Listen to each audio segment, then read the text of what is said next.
It's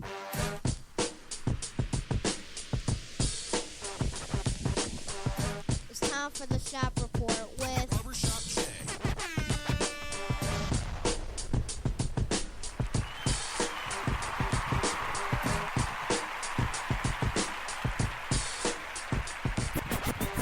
What up, sports fans? Welcome to the Shop Report. I'm Barbershop Jay. I'll be your host for the day. Here's what's happening. The NFL and upcoming CBA, collective bargaining agreement, for all you out there who don't understand acronyms, is upcoming. And it's really, when I say upcoming, I mean it's really coming soon. We're going to break this stuff down. We're going to discuss and give you our take on what we think about the CBA and some of the changes that some of you all might be aware of and some of you all might not be aware of. We're going to go over that, as well as our NFL Week 8 notable team performances. But up first, J versus J. That's right. Barbershop J versus Double J.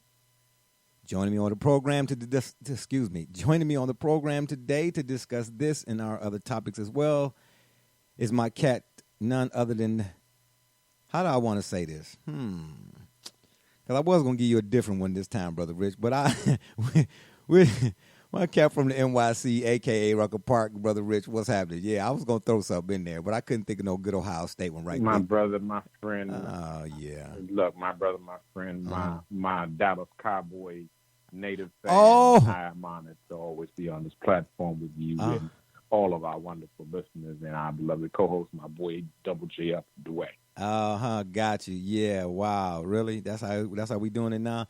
And my cat on the other side of the ledger, from up north, Joey James, a.k.a. Double J. I would tell you to tell the people what you say, but you're getting ready to talk some Lakers and Sacramento King excreme. Anyway, what do you got to say to the people, Double J? Well, I'm ready to put one in the win column for the good guys, that being the Sacramento Kings of 2002. Yeah, I was hoping you finished that. Talking about the good guys. What you doing? Watching the OK Corral again? That's got to be the 50th time this week, right? Let it go. Come back, Shane. Come back. Shane is gone. All right. Anyway, yes, this J versus J. Now, Brother Rich, you have not been privy to this ongoing behind-the-scenes back and forth Double J and I have been having about the 2002 Western Conference Finals between the Los Angeles Lakers and the Sacramento, what Shaquille O'Neal call them? The Sacramento Queens. I'm sorry, the Sacramento Kings. And who was responsible for why the Kings lost and the outcome did not go in favor of the Sacramento, what Shaquille O'Neal call them? Shaq and the Fool? I doubt it. Kings, right? So here it is. So, Brother Rich, I want you and the people out there that's listening, all 5 of y'all. Absolutely. I want you all to be sort of like the mediator, arbitrator. You all get to decide and vote, so to speak, in this whole thing, all right? Now, I'm going to let Double J state his case, all right? But let me give you all a little bit of insight as to a little bit more insight into this whole Lakers thing, my position and his position. But then again, I'll let him explain his position. The gist of it is, Double J says that the Kings got Arnold Rothstein. That's why they didn't win that Western Conference Finals. And I say, we know Arnold Rothstein is what Arnold Rothstein is and going to always be. That's a given. When you go to write the bills out for the house or whatever that week, you got to factor in that the student loan coming out already. You know what I'm saying? You can't, I got to pay on student loan. Like, you ain't know that already. We know that already. Well, my contention is, and I don't want to say in spite of or despite that, but knowing that already, the Kings still could have won that final, won that Western Conference Finals. Okay? So, that being said, Brother Rich, I know you're a Laker fan. I know I got some Laker fans out there who follow us on Facebook and Twitter. Oh, by the way, I'm sorry. I was so ready to get off into this one right here. Let me stop and say, if you're up and around and you're out and about and you want to give us a shout, the number to call is area code 267-687-0026. That number again is area code 267-687-0026. Now, getting back to this. So, Double J, Is there any? Oh no, I'm sorry, Brother Rich. So I know you out there in L.A. You doing your thing, whatnot. I know you're a long-time Laker fan. You know what I'm saying? But you're a fan of truth first and foremost, right? So remove all Laker bias, Yes, all New York bias, all types of bias. We got to get this out the way. I want you to hear both sides, because this is what we call in this little segment here. State your case, okay? So we're going to give Double J, we're going to turn the floor over to Double J. We want Double J to state his case in 48 hours or less, because I know you got a lot to say. We want you to state your case for the people out there and Brother Rich as to why the Kings did not win that finals, Western Conference Finals.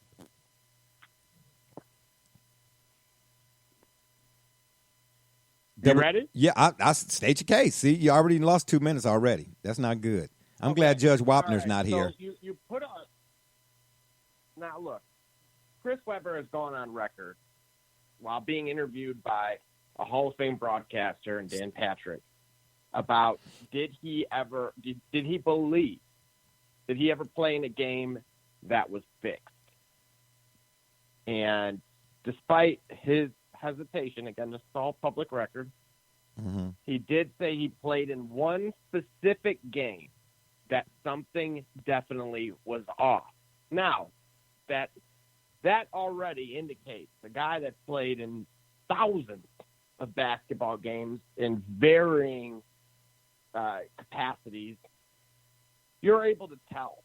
You can get a sense of, usually, especially within the first few minutes of a game, you can get a general understanding of how that particular group of referees is going to call a game. And that, of course, dictates the flow and in the manner in which you play your particular system. In addition to that, you mentioned free throws. I know I'm going to do the M&M here in 8 Mile and point out all the things that you're going to throw at me here. I'm going to throw them right back at you. Specifically, you said if the Kings would have made their free throws. Now, I am absolutely agree with you that across any basketball game, if you want to win, that is a pivotal part of it. Mm-hmm. You have to make your free throws. Mm-hmm. However, I want to point out the vast discrepancy in terms of the amount of free throws that were given. Specifically here, the Lakers in Game 6 took 27 free throws in the fourth quarter alone. Now, I'm going to, again, before the days of the Hack-a-Shaq or the Hack-a-Andre Drummond, Hack-a-blank, this was unprecedented. It had never happened before. So naturally you could say, well, what, were they intentionally fouling? Absolutely not. Specifically, that quarter, the most infamous call in which Mike Bibby was called for a foul after receiving an elbow. I mean, it's swift. You know how Kobe was with his elbow. Mm-hmm. From Kobe. To create some separation. Mm-hmm. Yeah. Oh, yeah. Hit him right in the face. Mm-hmm. And a foul was called on Bibby, despite Mike Bibby having blood running down his nose. So you tell me you got hit with an elbow and it's your fault? Mm-hmm. Okay. All fair. Keep this in mind. Specifically the fourth quarter. No. The fourth quarter. The Kings were outscored 31-27. And again, 21 of those points came from the free throw line. Mm-hmm. Tim Donaghy, the disgraced NBA referee, who, of course, was not officiating that game. Mm-hmm. But in a 2008 court filing, is on record as to saying that Game 6 was, in fact, fixed and or manipulated by the league itself. Mm. Okay. Is there more? Because I'm not. You don't. I won't rebut that. There's no rebuttal. Everything you said was the truth. Is there more? That's all I want to know. Is there more? Yes. Okay. Again, he did state that referees A and F wanted to extend that series to 7 games. Mm-hmm. The A and F were referred to as company men, Of course. acting on behalf of the interest of their employer, which was, of course, the National Basketball Association and David Stern. Mm-hmm. Okay. And they happened to favor Team 6. So again, Team 5 and 6 under these circumstances, Team 5 was represented by Sacramento, Team 6 was the Lakers. In which case, again, so we're pointing out here that this is all public record here. Mm-hmm. There's a reason that people with far less, myself included, I'm not a diehard Sacramento Kings fan, far from it. Oh, So there's no please. partisan When I say interest I'm not a among- Cowboys fan, that don't stop you or Brother Richard. Continue. Yeah. I can't use that argument. You can't use it either here, not in this court of law. Objection. Continue. Continue. Look, Ralph Nader, the politician, Oh, please. wrote an open letter days after this series ended that referees, and I quote, referees are human and make mistakes, but there comes a point that goes beyond any random display of poor performance. That point was reached in Game 6, which took away the Sacramento Kings Western Conference victory. Okay. Okay, so again, okay. Go ahead, I'm listening. Go ahead. Go ahead. no, by all means. I know you got to. Go ahead. I'll let you counter punch here. Okay. So that's what we're going to let me do a little counter, and then you come back with something. Okay, that's fine. I feed off you. You feed off me. Okay. So here, first of all, here's the thing. You mentioned C. Webb at the beginning of that. Now, no, I say this the first thing. Everything you said is true. That's why I always mention Arnold Rothstein. They've been fixing games, and the fix been in, especially in boxing. Ever since there's been gambling in sports, mentioning synonymous with one another, it's always been some sort of fix. Always. Now, it depends on the sport, in my estimation, how much fixing is being done. All right? With a 5-year-old, this might not be a good analogy, but I'm going to use it. The parent has to really make the food. You got to do. But with a 15-year-old, all you got to do is say, hey, it's in the refrigerator. You got to warm it up, or you get what I'm trying to tell you? So it's depending on what sport, it determines how much fixing goes into play, right? So you mentioned Chris Webber, and I say this. He was asked, did he ever play in the game with cheating? Right. Okay, but with all due respect to C. Webb, he was a great player, and there's been some talk about whether or not he was going to go in the Hall of Fame and all of that, but that's a story for another day. I say consider the source. This is the same Chris Webber, right, who left his teammates out to dry when it came down to that whole thing about who was giving them money and such, or who wasn't giving them money and so on. I don't know all the details of it all, but all I know is Jalen Rose wasn't happy. Neither was Jimmy King, and neither was another of them guys on the Fab Five or whatever it was when they was freshmen at Michigan. Juwan kind of was trying to he was trying to be nice to everybody, but you could hear it. They was kind of lightweight salty at Chris. And matter of fact, I don't even know if to this day that they really even holler at him still. And if you listen to him as an analyst, he's terrible. Terrible. Okay? Second, Ralph Nader. Again, consider the source. You really a politician? Let me tell you something about politicians and why I don't do party affiliations and why I'm an independent. A politician is a person that can tell you to go to hell in such a manner that you actually look forward to the trip. I don't trust none of them. Because like my friend over here on the West Coast once told me about government. He said, ain't nothing wrong with government. What's wrong with government, Brother Rich? Am I involved in this now? I don't want to speak before time. Just bad government, right? That they seldom seldom work for the people that they most intended to help. Okay. And then lastly, at the end of the day, and this is not, when I say lastly, I don't mean this, I'm done with my argument here. You're right in that the 27 free throws or whatever the case may be, I don't know what the number was, but I know this. For the game, the Lakers shot 40, they have 40 free throw attempts, and the Kings 25. Now, you went to ESPN, because I read that same article. But before that article, and here's the thing about ESPN, they're not really a valid source either, because Dan Patrick find out why he's not there no more. I'm just saying. I went to basketballreference.com. Okay? They are, to me, the poor man's Elias Sports Bureau to some degree. And I like teamrankings2.com. They're pretty good. Now, I don't do, I'm not the analytics guy. That's your line. That's your lane, Double J. You one of the callers I've added. You one of the callers. But for this case, I'm saying to you that even though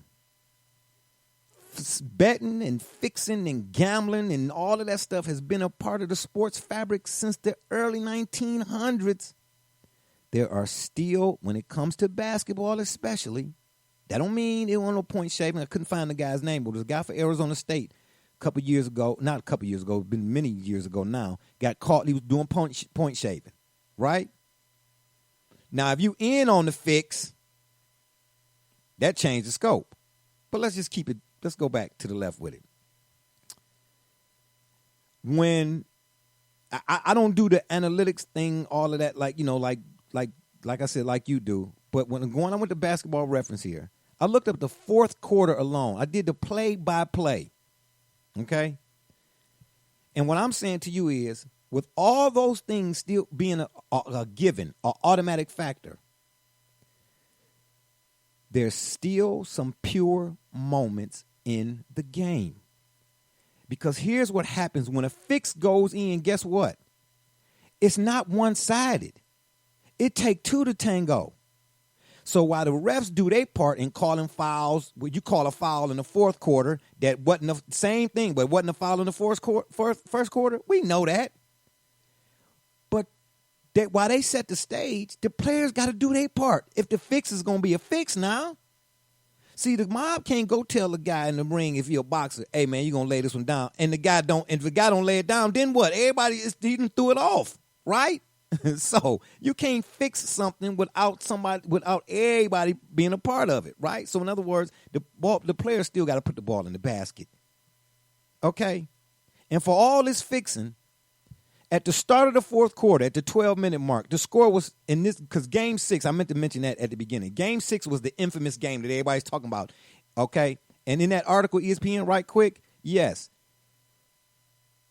they wanted ref A and ref A and F, or whoever they were told basically, let's get it to a Game 7. They do that all the time. When I read Tim Donaghy's book, how long ago did I tell you I read that book, Brother Rich? 325 years ago, and I'm only 50, right? Several years ago. This is why you can't watch the movie version. This ain't no knock against you, Double J, of course, and nobody else out there. This is why I encourage people, when you something you're interested in, find the book version. You have to, because things get lost in translation when articles and things are written. That's why they got mentioned, because that's why they do this fact check thing on Facebook even. When something is posted, is right below it, you'll see, no, we found that that's not to be true. See, because it's fake news out there. That's why I read the book, right? At the start of the fourth quarter, the score was 75-75. And when I mentioned the free throws, the 10 free throws that were missed, those were earlier throughout the game. And I said, if you want to throw those in the cauldron or the pot of gumbo, you can. But 10 free throws is something to talk about if at the end of the outcome you've lost by 10 or 15. Then you can go back and look at, okay, keys to the game, so to speak. That would be something. But at the 12-minute mark, like I said, started the fourth quarter, the score was tied 75-75. Do you know that the Kings went from like the 10-minute mark on to like the 45-minute mark here or something? What, they didn't even take a shot. They didn't even take it. I'm looking at the thing. I'm doing the play. Like I said, I'm not the analytics. I'm not the analytics person here. So bear with me if I get something wrong. By all means, Double J or Brother Rich, point it out. Because at Basketball Reference, when you go to that particular game or any game, they got what's called the plus minus. Because I'm gonna mention that in a minute too. The plus minus, and that's really not my area. I just thought I'd take a shot at it, right? But let's go through here. At the 9-minute mark, Bobby Jackson made a 2-point layup at the rim, +2. Score was 79-80, favor of the Lakers. Lakers scored Kobe Bryant, 82-79. Let me go down here I'm going to scroll down a little bit to about the 6-minute mark, because you and I know whether it's the finals or Game 7 in any of the rounds in the playoffs, what quarter and what portion of that quarter is the most crucial of all of the quarters and minutes in a game. It's the last 5 to 7 minutes. Right? Brother Rich, how many times have I said to you, when a team is in the bonus, pay attention to the what? The shot selection. Right? Right. Okay. So let's go down here a little bit more. We're gonna go down to about the 4:56-minute mark. No, the 4:38 mark. The score was tied 89-89.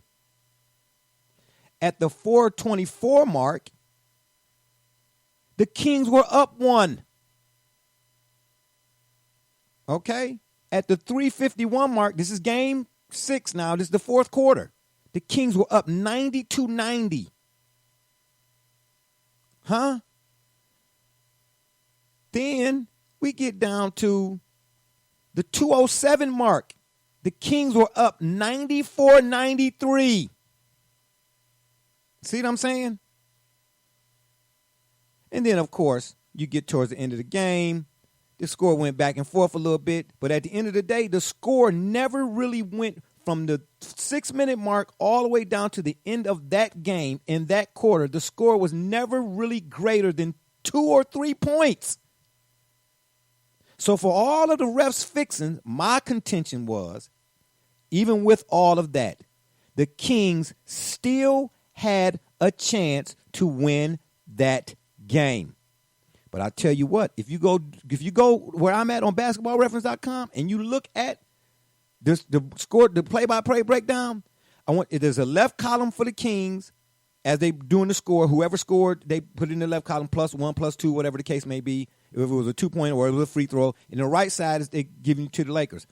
I want you to go, and they, of course, I didn't even know they were this detailed with it, but I'm glad I do, because now I'm going to start maybe looking at this a little bit more in detail here later on. But if you go back and look at this, I mean, from the 6-minute mark all the way down, it was anybody's game.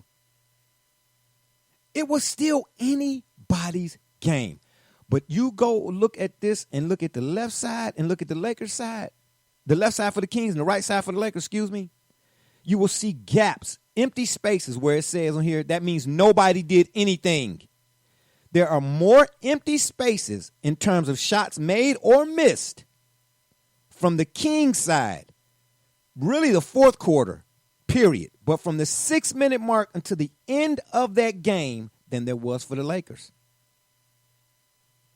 Chris Webber took a 2-point shot and missed. Mike Bibby made 1 of 2 free throws. Hedo Turkoglu missed a 2-point jump shot from 16 feet. Lawrence Funderburk made 1 of 2. Oh, I'm sorry, excuse me. He made both of them. My bad, Lawrence Funderburk did. It was a shooting foul on him by Shaquille O'Neal, which, if I'm not mistaken, Shaq had 4 fouls on him at that point. Mike Bibby misses a 2-point layup at the rim. A 2-point layup at the rim with a minute and some change left. You know what the score would have been had he made that 2-point layup? 100-101, still in favor of the Lakers. I look at this game to wrap it all up and say, I do not dismiss that the collusion. How many times, Brother Rich, have you heard me say that these contests are not completely left up to chance? What's the story I tell you when I used to be a kid? I said, people ask me all the time, and this is just a little sidebar right quick. People ask me all the time. They said, man, when the Browns lose, man, How come you don't be mad? I said, because when I was 10, I ain't want to go to school the next day and all that because I ain't know no better. I said, but now that I'm grown, I get up and feed my kids. You have to take the emotion out of this. Now, I get animated and all of that. That's just who I am as a person. You know what I'm saying? But when the contest goes off, man, I'm up here playing jazz music, man. And Uno by myself. You get what I'm saying? Until the next sporting event. I don't knock nobody's hustle. A lot of folks out here be gambling. I don't knock nobody on that. But I had to stop doing that long ago, especially after I read Donaghy's book. You'd be better off me and you making a bet with each other. Because if you making a bet and now that they done made gambling legal, the idea is it's not for you to win. Okay, once or twice. After you done played 400 times? No. Because you really gambling. When you do that, it's a stacked deck. Now, don't get it twisted. When the NCAA tournament roll around, I do the CBS Sports. You can $10,000 for free. All you got to do is sign up. Oh, I ain't losing nothing.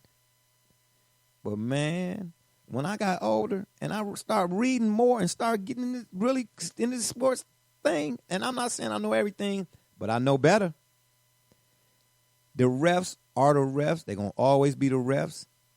I mean, my gosh, we go back as far as last year when the Saints got hosed? How many times have the Browns got hosed this year, last year? Well, not in the Tim Couch years, but you get what I'm saying. It's a part of the game. We don't like it. We talk about it and all of that because that's what it is. You know, it's a conversation piece. But for it to be substantive or carry any weight or like I'm going to really be all off into it. No, I ain't doing that. Again, at the end of the day, with all of what you said is in playing a part, Double J, and which is true, it still does not say solely that that's the reason why the Kings did not win that game. My contention has always been they were still in the game. See what I'm saying? And then just for to top it off right here, I'm gonna go back up here. Let me see if I can find this. Oh, and when you do this, if you go to Basketball Reference, for all the folks out there listening or whatever, when you go, I picked the May 1st, 2002 Lakers and Kings, right, in Game 6. They give you a box score. You have to scroll down. They give you a box score option, a play-by-play, or shot chart, and a plus-minus. I looked at all of this last night. I don't even want to tell you what the shot chart looked like for the Kings in the fourth quarter. You know where they put the little X if you missed it and the O if you made it. As usual, those Kings were like so many of these teams now, in particular like the James Harden-led teams. Their shots came from so far away because that's what they was predicated on. Hey, we already know long-distance shots lead to long rebounds. Or guys shoot so much from long distance, they'll shoot you in the game and they'll shoot you out. I liked Peja Stojakovic. Man, but the guy was cross your fingers with the guy. And then Chris Webber, loved him at Michigan. But if you go back and watch that series, watch that game in particular, and just from the eye test, remove all the analytics, C. Webb, the moment was kind of big for him. You know why? Because he could think about that timeout he called at Michigan. He was not as assertive in that fourth quarter. And I'm going to do the plus minus for you here right quick. And then we're going to move on to our NFL CBA bargaining agreement after Brother Richard have his say. And I hope some of the people. Wait a minute. You're missing some I was valid gonna say, points. you got to let that man respond to that. I'm missing what? Respond to what? Because here's the thing. When you look at this from a bigger level here, you got to remember this is the same league that said, no, Chris Paul, you can't get traded here. Fact. Yeah. In addition to that, during the game, you have your play-by-play guys literally disagreeing with the calls. Now, you just look at the NFL, which we'll be discussing here momentarily, and generally speaking, whatever the referees are calling, you rarely get disputes or a contrasting view from whoever the host of that particular game are, and especially the head referee that they have on site to give in some additional insight.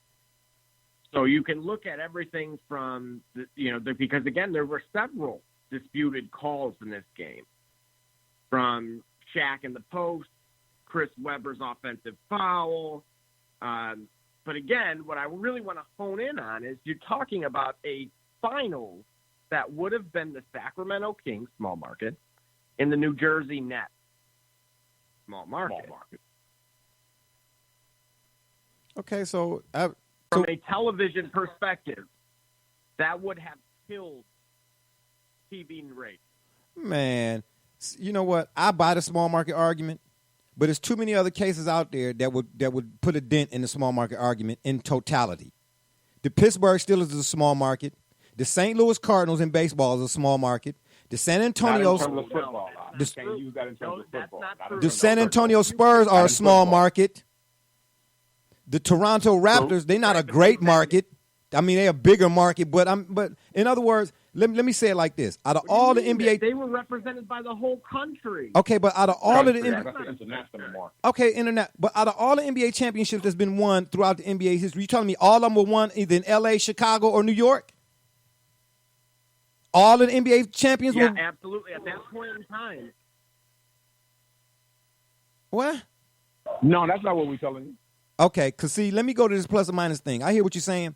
Now, what you didn't say, Double J, was Scott Pollard and Vlade Divac fouled out or were ejected, if I'm not mistaken. But anyway, they weren't in the game at the very, very, very, very end, right? Well, somewhere around that fourth quarter, whatever they got. I'm going to put it to you this way.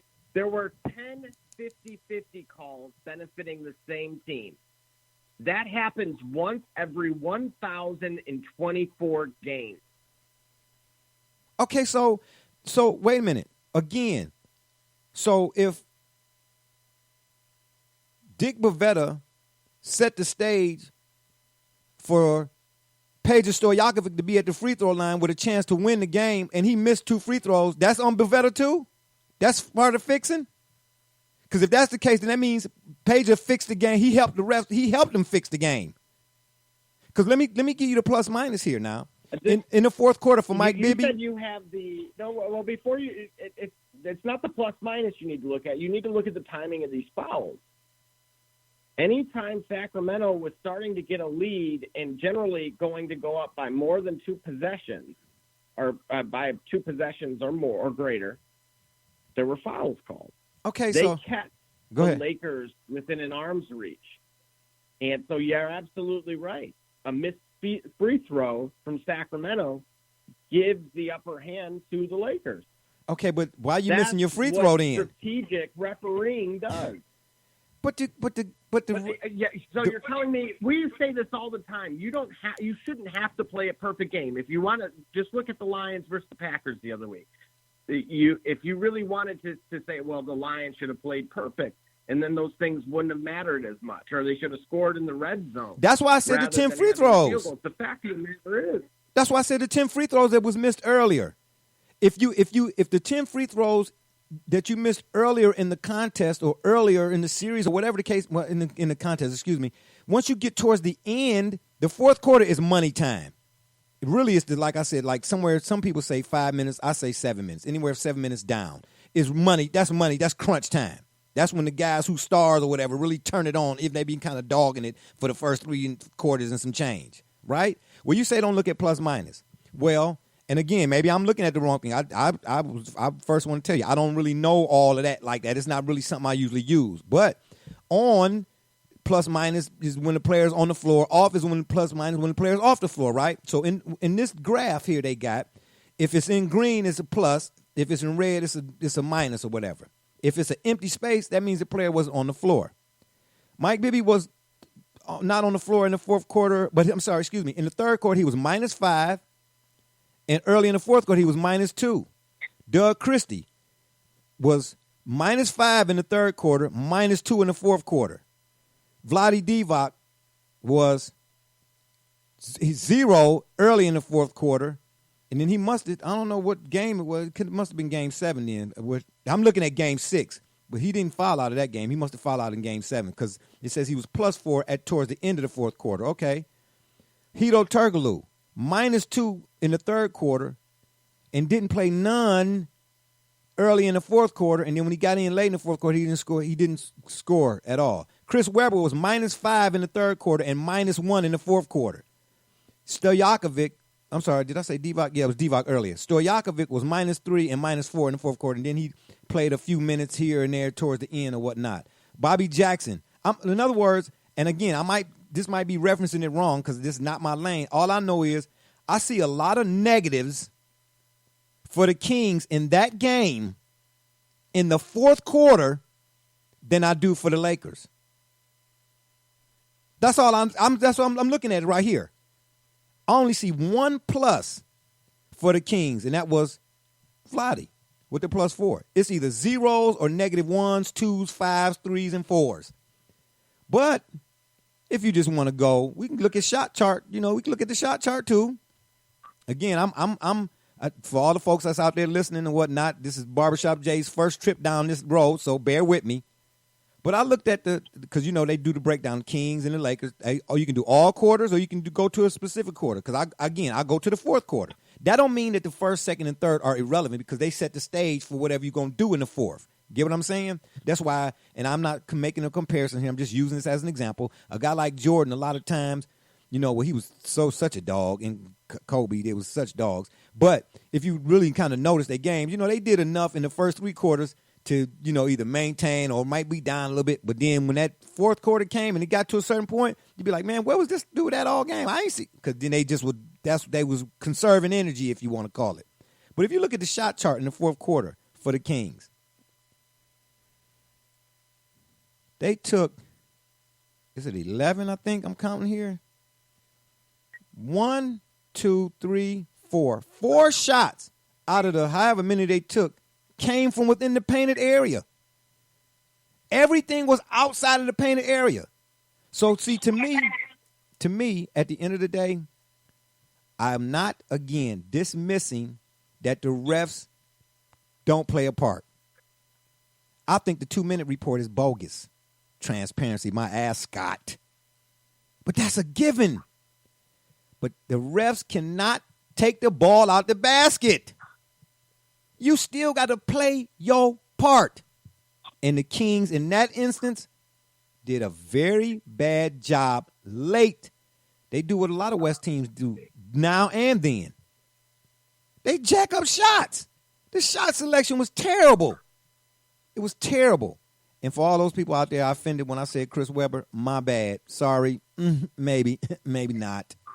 I liked C. Webb at Michigan, but I like Ramil Robinson better. I'm just playing. I'm just saying. C. Webb in that moment, and I'm going off my eye test, not my memory. My memory don't work like it used to, but it's a few flicks in there. You know what I'm saying? A few slides still left of that game. On my recollection, it's like an old jalopy. It's got dust on it. I had to dust him off. I'm saying, man, if I remember correctly, C. Webb was having one of them Kevin Durant type moments when he was in OKC. Huh? Yeah. So again, I might be wrong with the plus minus and the this and the that, but I'm looking at, you got to explain to me why there was no action from the Kings in large stretches in their fourth quarter as opposed to the Lakers. And you know what the Lakers were doing really in their fourth quarter, late in their fourth quarter? They wasn't really lighting it up either. But to your point, they would go to the free throw line. They was going to the free throw line. Now, where the 27 and all of that, I didn't see the 27. I didn't see the 27 free throw attempts in the fourth quarter. I don't see that here. It might be, but I don't know where to find it. But I'm looking at the box score too, and quarter by quarter breakdown. The Kings scored 19 in the third. The Lakers outscored them 24-19 in the third, and they scored 27 in the fourth. So I'm. And I mean, the final was what, 102, 106? I guess you got to add in a couple of late buckets, a late free throw or two or there or whatever. But the Kings if you're close enough with all of the collusion that's going on, and I'm still close enough, we're going to find a way, unless it's boxing. We got to find a way, unless it's boxing. So at the end of the day, I hear your argument, Double J. I hear your argument. But now we're going to let Brother Rich weigh in. I hope I made somewhat of a case. I don't feel it was compelling. But Brother Rich, go ahead, man. The plus, minus. Is there anything else you think I should look up? Because I looked at this, I'm looking at the whole thing. Well, Jay, before I respond, I wanted to see if Double J had anything else to say, because I kind of want to hear. I literally have listened to everything you're saying, including the elements you're quoting from the site you're talking about. I think those are interesting. So I don't know if Double J has any response to that, because I do want to respond to that, what you're saying. Okay. Double J, you got anything else you want to? Let me point this out right quick, too. The Kings had a 2-1 lead in that series, right? Then they had a 3-2 lead. I do. Okay. Well, you know me. I ain't giving it back. But go ahead. Did you have anything? Do you have any? Yeah. I'm just going to point out that this is the same referee crew that earlier in that series, they called the Shaq-dominated game. I believe it was game 1, to my knowledge, if memory serves me correct. So you're already talking about a team that, as Donahue had pointed out, you knew instantly when the referees were selected for that particular game, that being Game 6, that there was ultimately going to be a Game 7. Mm-hmm. You have people on record saying at halftime, specifically Chris Webber, saying plan on playing against 8 out there. Of course, that being referring to the same, the 5 Lakers and then 3 referees.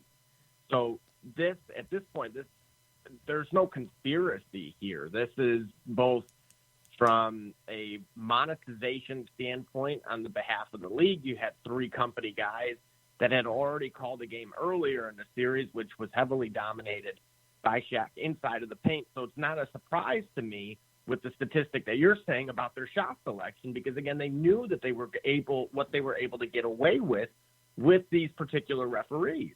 Guess you're not what? going to go shoot threes if you know that you can. But and I mean to cut you off, and that's just it. We got Gully's joining us on the program from Columbus. Gully, what's up, man? Hey, how y'all doing? All right, good. Get right into it, man. Go ahead. Yeah, but that's what I'm saying. The shot selection. Listen, your style of the shot selection is critical in a playoff game. First round is critical. Second round, even more critical. Championship, even more critical. Finals, if you get there, 100 times more critical. Every possession matters, even more so than anything, right? The refs are going to be the refs. They're not, as long as it's zebras, as long as some other guy looking at it from a different perspective other than the player perspective, it's going to always be something subjective. Or am I using that right here? You know what I'm saying? Or not objective, I don't know. It's going to always be that. But I'm going to make you now. If you'd have said to me that the Kings did to the Lakers what Felix Sturm did to De La Hoya, and the Lakers found a way for the Lakers to win, okay, well, nah, I ain't no argument there, so to speak. But the Kings had opportunities, man. Them shot selections was just terrible. Gully, you want to weigh in on this or no? Or you just what you? Well, matter of fact, I guess case in point, Double J, you brought up if at no other time the Kings were aware that the odds were stacked against them in terms of who was on the floor, it would have been pertinent for better shot selection to occur. On the strength that you already quoted Chris Webber as saying, "Hey, we playing 5, we playing 8 against 5." Yep.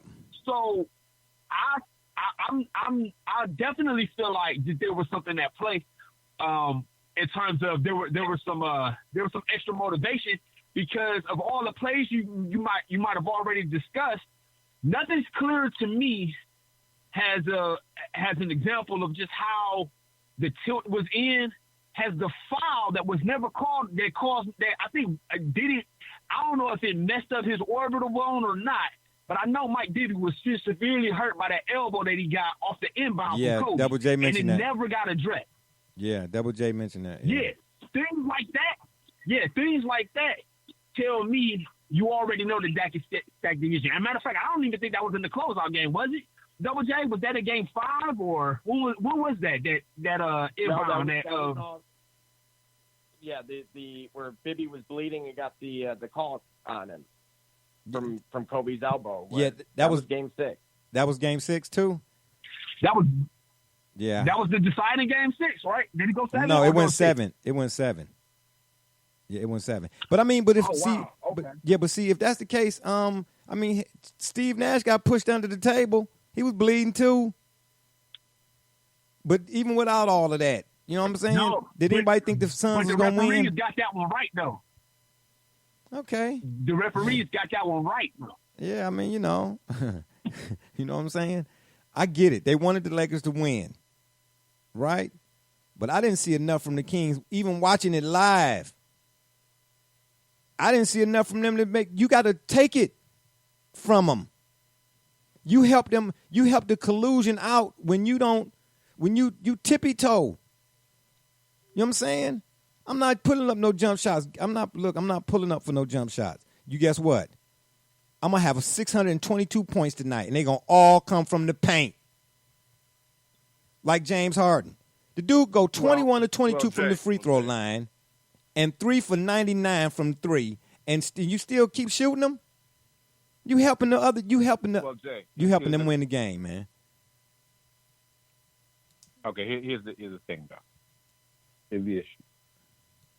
I'm weighing a couple of different arguments here. And, of course, you're telling absolute correct truth, absolutely, that an individual or teams will. But here's an old adage that you learn along the way of life. And I'm sure you've learned this. Everybody on this line has learned this at some point in time or another. We've heard this argument that you cannot fight City Hall. And at a certain point, what I heard your argument in detail as to the last several moments of the game and the minutes and the quarters and what happened and how close it was and who missed the shot and what shot they took. Now, let's intersperse your argument within your argument. Let's connect the dots on another level with what Double J is telling us, what you pointed out to me.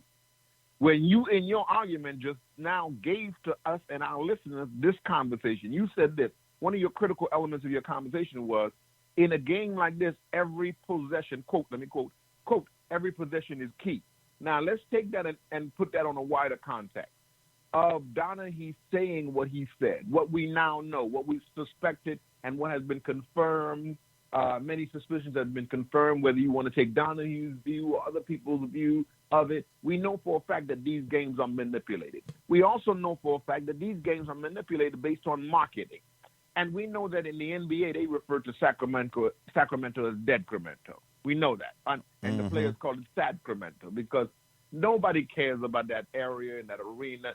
And mind you, the argument is strengthened some more because if you look at what's happening right now in what is called the quote-unquote World Series, and we debated this on the last show about American our penchant for calling things World Series. Well, in the World Series, you have the Washington Nationals, a small market team, even though it's the nation's capital, playing the Houston Astros, who are, even though they're a large city, with the exception of the basketball team, they're considered a mid-level television market squad. So, and you find that they said that Sunday football, beat them in the rating. Now, this is what we have here. This is real in terms of markets and how people react to markets. So yes, the referees have the power to say, look, I would be interested in, as you gave us the breakdown of the game, I'd be interested in how many fouls were called, who were they called on, what was the flow of the game when that foul was called. Because it's one thing to read the numbers after it without devoid of emotion or the impact of what that foul had on that player, or when that bench player had to come in. Maybe he missed that shot that you're telling me he missed wide open because he didn't get the chance to warm up properly because the referees know how to manipulate the flow of the game. Okay, so let me call to the witness and then I'll end it.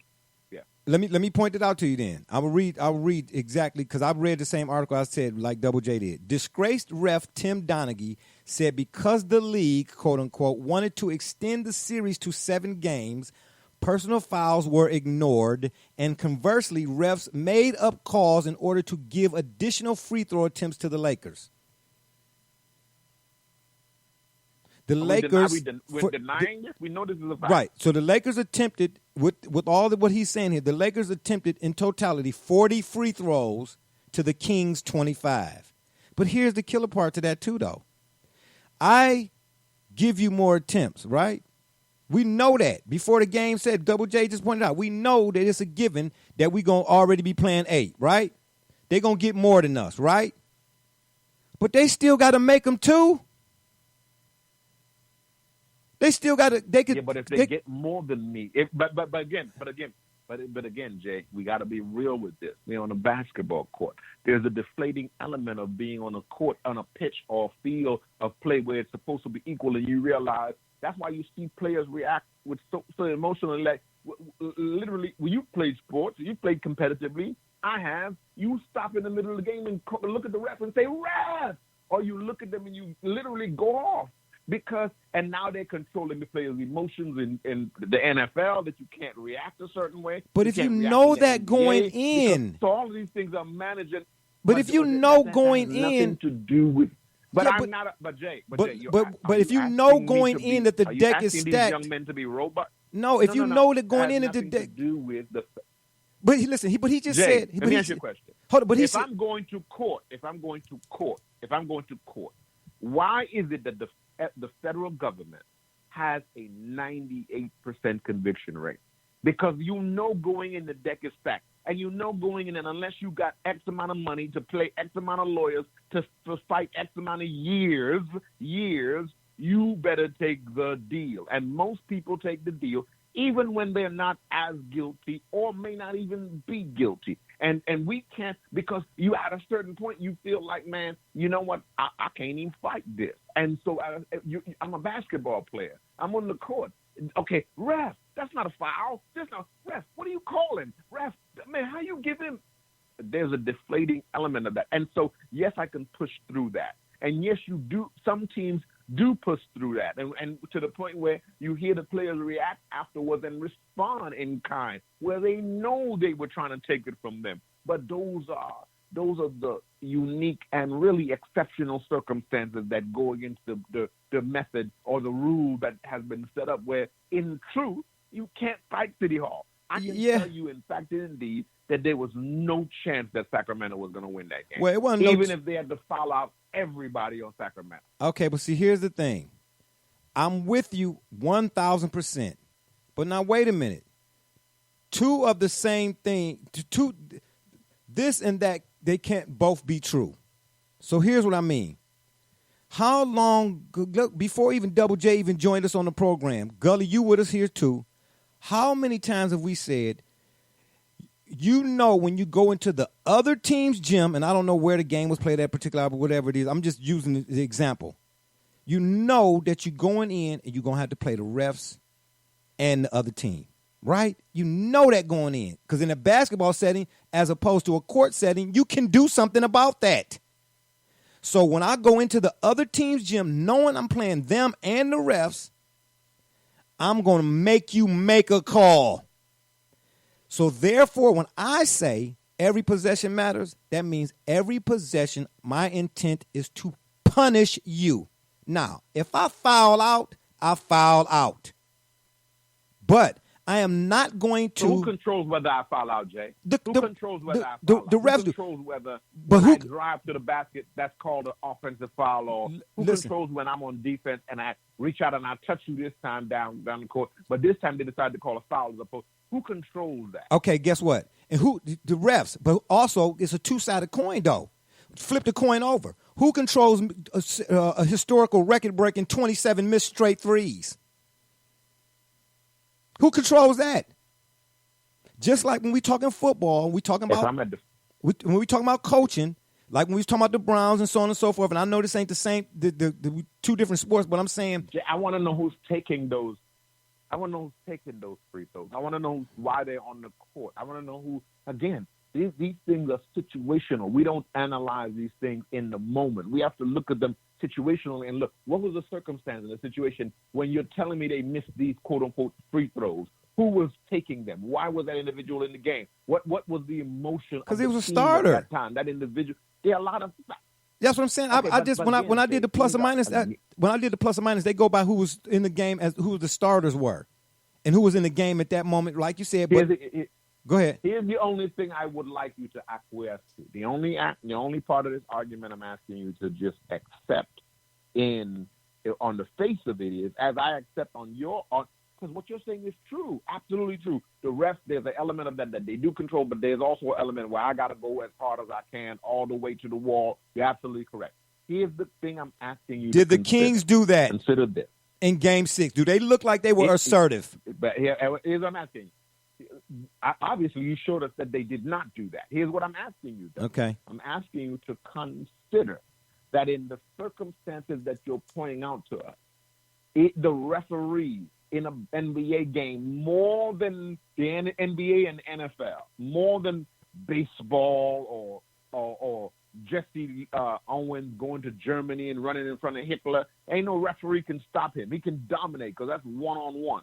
There are certain times when you can handle it like that. But in the NBA, where a foul is a subjective thing, is it?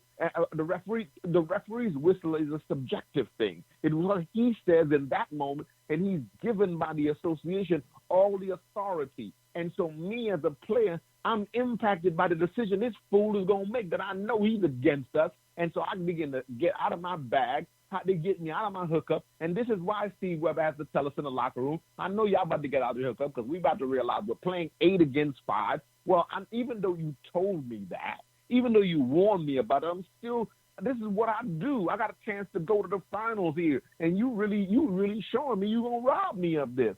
This is what, look, we see circumstances of this in society every day where the little quote-unquote man is facing the big apparatus called government or bureaucracy or corporation, and he or she is left powerless in the face of this dynamic because this is a power struggle of which you have no power. Are you telling me that if the league says, I don't want the Sacramento Kings in the finals, get them out of there, you're telling me that that's an easy hill to climb? No, I'm not. No, it's not. It's not. To accept that's not an easy hill to climb? No, I'm not. I'm not saying it. I'm not saying it at all. But here's what I am saying. And I'm going to piggyback on his point just quickly because, again, you talked about, Brother Rich, you pointed out a beautiful thing in why were certain players in the game at certain periods of time. Specifically, you can look at the 5th phantom foul on Vlade Divac, and then ultimately him being out of the game. No different than Scott Pollard following out with just 11 minutes of court time. So you're talking about why certain players are in the game, and how does that dictate a team's rotation or flow when the way that you would typically script a game is completely gone by the wayside because somebody threw a grenade and now half of your team is out. Okay, and but that's the context of this that I need you to really understand because let's face it, does not matter what team you point towards.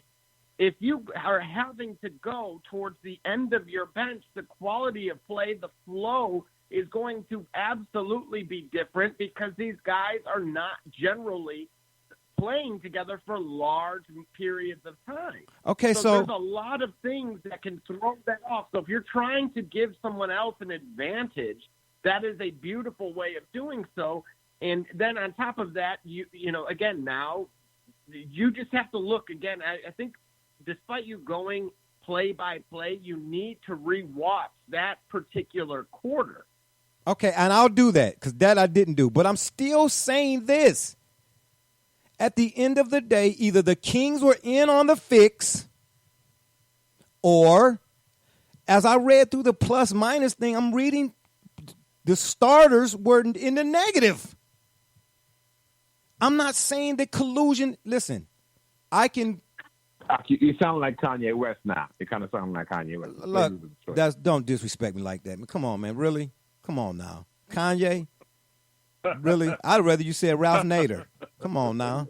No, not that. Don't. Come on, man. Or Really? Cowboys fan. Yeah, yeah, like Cowboys yeah, fans. right. Yeah, do that. Call me Yeah, Jerry yeah. Jones first. Yeah, come on, man. Look, at the end of the day, I'm the one that said the sporting contests are not completely left up to chance. I already know that. But guess what though? I'm gonna make it. I'm gonna put you in a bind. I can't even think of the boxer's name who they told him to take a dive and he said no. And he went out there and beat the You're dude. not telling me how you gonna put me in a bind. How are you gonna put me in a bind if when you come down the court? Okay, let's say that. That's just your motivation. Let's be honest. Double J is you're playing Double J. Like y'all are debating this right now, right? I'm refereeing. But I'm determined you're not going to win this thing. I don't care. I heard your speech in the locker room. They came in and gave you a rah-rah shish kumbah speech. But guess what? I'm refereeing.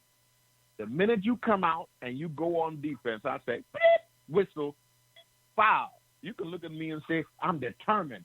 But Well, in that case, halfway I to shouldn't the have never first been quarter, that you got close 3 to you. fouls. If Tell that's me- the case, I shouldn't have never been that close to well, you in then- terms of the then- score. I shouldn't have never been that close to you Okay, in terms so of the then- score that late in the game. But here's what I'm saying. Again, that's why this is a debate, because we weren't talking about a scrub team. We were talking about a team that had the potential to make it to the finals. That's why this is a debate, because we're not talking about them playing an early season game against the decrepit New York Knicks at that time. We're talking about them playing potentially for an opportunity to go to the championship. So we're talking about a team that was capable. It's a team that was capable. So you can't put it in a circumstance where it's not capable. These teams were capable, and that's why the manipulation occurs, because they're capable of winning. So the league says, look, they're capable of winning. We can't have it. They might win, and if they go, we're gonna have a problem. We can't allow that. We gotta do something about that. Manipulate that, and that's what they did. Yeah. And remember, I'm a Laker fan, and we won. So the fact is, but nevertheless, I understand how this works, and I'm real about that. And I know that is a real thing with them, and how Madison Ave and how they want that to be. That's a real thing with them. Well, you know what? I'm wondering now, in that case, why they even let the Kings get there? Why even set them up for that then? Why not just because like David Stern Why did? not? Why? Like David Stern did with Chris Paul. Why let Chris Paul to go to the Lakers for what? For a small, Get down to New Orleans. good for you to root. Go on, get down there. Good to get the little people to root for a small market team. Good. Root all the way up. You know what I mean? Yeah. Yeah. Come on now. Okay. Well, the Sacramento Kings. My contention still is that it wasn't. It was a whole lot of factors, including the refs. The number to call is area code 267-687-0026. That number again, area code 267-687-0026. Gully, you still with us? Though somebody was gonna say something. Yes, sir. Yes, sir. Okay, you still with Yes, us? sir. All right, good deal. All Yes, right, moving on. Let's talk this NFL. We got a couple of things, of course, on the ledger for the NFL. But this is, in particular, the NFL owners and the upcoming, what they're saying in regards to the upcoming collective bargaining agreement. Now, specifically, the owners are saying that the player discipline issue and the marijuana issue are fair game in the upcoming CBA talks. Now, you all know that the current deal, was set in place 10 years ago, runs through the 2020 season, I believe. Right. I don't know the specific month. I don't know if it's March or May of 2020, but there's speculation of a deal could be done at season end. So Double J, this is for you. Gully, I didn't know you were going to call in, so I got a couple questions for you too in regards to this. Do you see the deal being done before season's end? And in your estimation, which side would benefit from a deal being done early? Double J? So to answer your question, absolutely not. I don't foresee it being done because there's simply too many big ticket items on the docket Generally, if you reflect back on the last two, I would say at that point, yes, because there wasn't nearly as much to tackle. Mainly, the biggest issue was the revenue split would be hands down that. Instead, now we're talking about 18-game seasons, drug policies. These are big deals. You're hearing outside chatter from now retired players such as Rob Gronkowski saying, "Look, I'll be back in the 2020 season, or I guess what would be 2022." Whenever these rules would go into effect, right? If you allow CBD, yeah. But to answer your question, absolutely not. It's not going to get done. There's too much to tackle here. Okay, Brother Rich, this one is for you. Same, of course, subject. Okay. If the players are saying that marijuana helps them, because I've heard more than a few players say, "Hey," and Double J just mentioned Rob Gronkowski. I mean, you don't need to mention another player; just mention him and what he said. If the players are saying that this marijuana is, helps them, in recovery and things of that nature, is it incumbent upon the league to allow for it? And if so, how soon do you see this taking place, this allowance for? Possibly. I think it's absolutely incumbent upon the league to do something about it. Nevertheless, because they're going to be bucked up against the pharmaceutical industry who has contracts with all these teams, and that is a tremendous lobby, I think that's going to be a fight that makes that a longer fight. I believe that this collective bargaining agreement for the NFL players is the most important collective bargaining agreement in the history of professional sports. Because if the players don't get some leverage if they don't get some real benefit coming out of this time, they will be in a perpetual cycle. You have issues like CTE, medical marijuana. Yeah. You have guaranteed contract. You have so many issues at the forefront of this agreement conversation right now that they're worlds apart. And medical marijuana is one of those issues that the players are realizing gives them benefit. Many of them are using anyway because they recognize the benefit and they don't want to use opiates. And there's so many stories. And Gronk now becoming quickly the face of this conversation. I think you're going to have some serious issues. Yeah, I think that's a good point. You said Gronk becoming the face of this thing because it seems like that's the case. Like he's the poster child for this. You know what I'm saying? And that could weigh heavily in whether or not if this thing gets put into the contract or set in stone, so to speak. Gully, this is for you though. It's it's about the marijuana thing. I call it marijuana. Is this the marijuana issue a trade-off of some sort of owners seeking an increase of 17 regular season games, a reduction of preseason games to 3, if I'm not mistaken, and an expansion of the playoffs from 12 to 14 teams? I don't know if it's a trade-off for all of those things, but certainly the idea of allowing CBD and at least giving it some deep thought and perhaps allowing it, it's definitely a trade-off to get more games out of the players, or more relevant games, right? Really, which I think does a service to the players, the league, and the fan base to have more relevant games, an 18-game season perhaps. I definitely think offering or allowing CBD is definitely for that, for expanding the seasons, expanding the games. As far as the playoffs, maybe not, but definitely getting more games out of the regular season, which is more revenue, more actual revenue. That's definitely what it's for.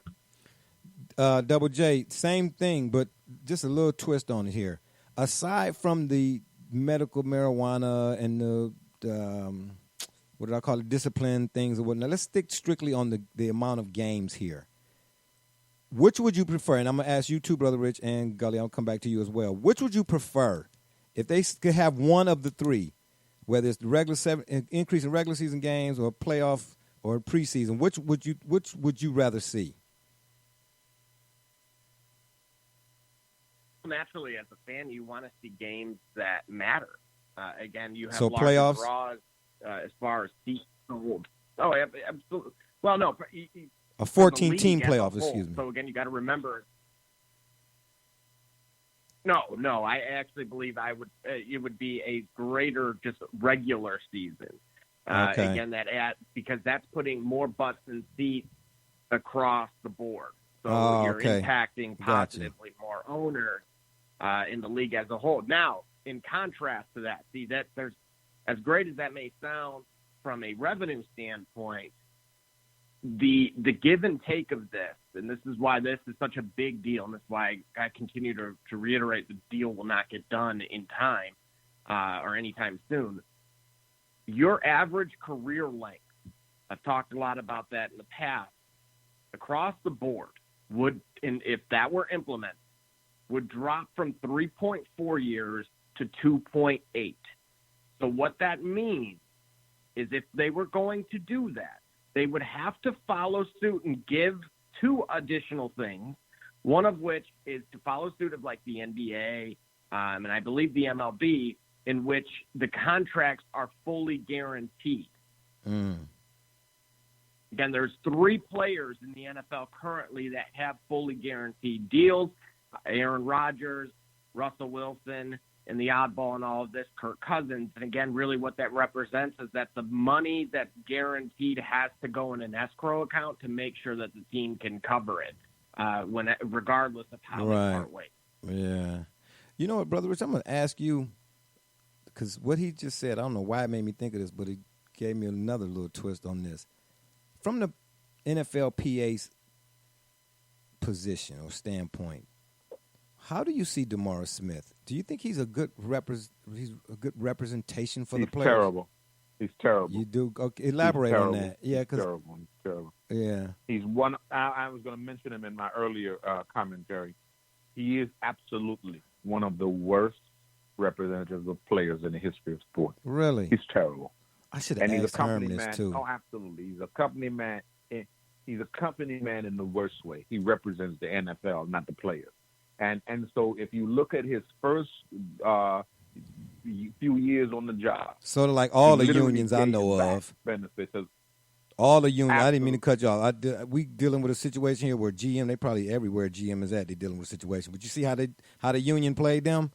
But anyway, all union representation for the most part is terrible. Terrible. But go ahead. Yeah. That's why I'm telling you. He's like that. And so he gave back many of the concessions that the players even thought were basic. And so that's why this negotiation is very important. And the players among themselves have determined, many of them are communicating among themselves, that this is going to be a protracted struggle. And they're being encouraged by many people to save their earnings from this last season and to work through what is about to be a long, strong negotiation period against the NFL, because they have to get exactly what Double J said. Their length of careers are going down. The NFL wants them to play more meaningful games, lengthen the schedule in terms of the playoffs, and you have all these considerations, but none for the players. And guess what, though? Guess what? Are going to continue to be short. Guess what? There's really the influx of younger folks coming up behind all these folks that's going to be retiring later on down. It's not that much, because the NFL is, I think we kind of touched on this a couple shows back, but I've been seeing commercials now. The NFL got a campaign basically going now. They begging young players to play youth football. Because parents are pulling their kids out. You know what I mean? So in other words, they're trying to get girls into it. Yeah, because young girls. Yeah, because when you and I were growing up, and I'm not saying we ancient, but we old enough to eat cornbread without choking. At least I am. Well, I don't know. I got 3 teeth now, 2 in my mouth and 2 in my pocket, or 1 in my pocket. I don't know. Can't do the math. But anyway, when you and I was growing up, you know, who didn't want to play football? You get what I'm saying? So it was they was, however long the NFL was going, as long as we was coming up, they was like, oh yeah, well, when these guys out, we just bring the next crew in. I'm kind of minimizing here, but now I don't ever recall I never ever thought I'd see a time. Let me say it this way: I never thought I'd ever see a time where the NFL would be begging parents to let their kids play football because we run, like, you know how they say. Yeah, well, yeah, but like they say about private prisons, like, hey, they putting a notice out. We need to fill these seats up in here. You know what I'm saying? Folks ain't committing no crimes no more. Little kids ain't as many of them playing football like it was growing up, man. I don't know, man. I think so too. And Gully, that was. Well, I want to point this out. Go ahead. They're going to have a much more difficult challenge on their hands because the state of New York, the lawmakers are trying to put a hearing in New York City on legislation that would prohibit children under the age of 12 from playing tackle football. Oh, wow. Okay, so wow, that's and that will absolutely pass. Yeah, I think so too. Let me get a little further along in this, y'all, because there's a few I wrote a few points down on this particular topic, and then before we get to our Week 8 notable team performances, there are a large number, and I found this rather interesting. I did. You all might not, but I'm going to throw it out here. There are a large number of owners in regards to all of this that are willing to allow players' appeals of discipline for off-field misbehavior to be resolved by a neutral arbitrator. However, Roger Goodell would retain the authority to resolve appeals of discipline related to integrity of the game issues. Not good at either he is, if you ask me, Roger is. But, Gully, briefly, do you see a discrepancy here, or do you see, you know what I mean? Because if you're going to take his power away, because that's what the article kind of was saying when I read it. They kind of like trying to take his power away. Why wouldn't you take it all? Why would you split it? Because you don't want anybody else, per se, making rules for your house. You see what I mean? So if you're talking about, if I understand you correctly, all the arbitration, there'd be more liberties for arbitration outside of the NFL, outside of Roger Goodell. But it sounds like where it best suits the NFL's interest, he'd be able to have the finals. He'd be able to override or veto, if you will, let's say something that isn't in the best interest of the NFL. Am I getting that correctly based on what you read? Okay, so, and again, now, Brother Rich, I want you to weigh in on this, and then you too, Double J. So I guess let me rephrase the question, I guess. At the end of the day, I'm asking, when it comes to the integrity of, well, first of all, let me read this part right quick. The players and NFLPA leaders have been critical in the past of Goodell's near complete authority in player discipline. So I get that they want to take that to like a third opinion, a neutral opinion. Okay, got you. But when we talk about the integrity of the game, did we not talk last week on the show about all of the referees? Matter of fact, I meant to get the quote. Double J, I'm going to ask you this, and you might have too, Gully. I don't know about you, Brother Rich, because I know you be busy out there on the West Coast. It's sunny out there. Anybody got time to watch football? Did you see Bruce Arians' quote, Double J, about the refs? I did. What did you think of it? Let me ask you that. Well, I think, especially given the nature of our previous debate, it follows suit. Okay. Something that, yeah. Okay. So stay right there. Now, Gully, did you read Bruce Arians' comments? We talked about it, yes. Okay, yeah, you and I did talk about it. That's why, man, I'm telling you, senility is real. The point I'm trying to make here is, basically, Arians was saying, look, if players can be fined and coaches can be fired and anybody else in regards to the game when it comes to the integrity of the game, so to speak, right, can be admonished or they got to deal with consequences, then so too should the refs. So now let's come back to Roger Goodell and this whole, why would the owners allow him to still reside over the integrity of the game issues when there's still issues with the integrity of the game? Brother Rich? Because, again, okay. Okay, So go ahead. Oh, okay. Go ahead. Hold it, Gully. Let Brother Rich weigh on that. Oh, you was on me? Well, because they are not going to exactly what Gully was telling us. They're not going to allow anybody outside of their game to control the game, so that the NFL doesn't care. They're going to. So they're he just a corporation. They're a multinational corporation. So he's just a figurehead. He's just a figurehead when it comes to the integrity Fact. of the game. And I was going to say, but remember, Yeah. they're not necessarily talking about him. They're talking about that particular role, whoever they decide is the commissioner of their league. So he's just a figurehead. No, absolutely not. I don't see them ever giving up that control. Okay, absolutely not. Got you. Go ahead, Gully. What were you going to say? Yeah, that's exactly it. Understand that Roger Goodell's role, if I understand correctly, as commissioner, is he's a singular voice that represents the voice of the owners and the league. If the league, let's say like America, the idea of there being a constitution or whatnot, where you have a proxy, somebody who executes on the authority or acts on the authority based on those rules or what have you. Roger Goodell is a proxy for all of the owners. So again, if you have issues that are sensitive that would require or would be in the best interest of having somebody else look at it, that's fine. But then they want to make sure that it goes back in house. You don't want to give over handling everything to somebody that's a third party, because then you have a great chance of someone else acting on behalf of the NFL against the NFL's interest, where the NFL wants a certain decision to be made. You'd have a third party able to make a decision atypical of that, and then it could get messy. Okay, so that's all good stuff, fellas, on this. Last thing, and I'm going to go to everybody here that's on the lines here. One at a time. Double J, we're going to start with you. All of all the things we've mentioned here, we're talking about the marijuana issue, the discipline, the integrity of the game, all of these things. Could any one or all of these things be a potential sticking point? That could really set the stage for another work stoppage.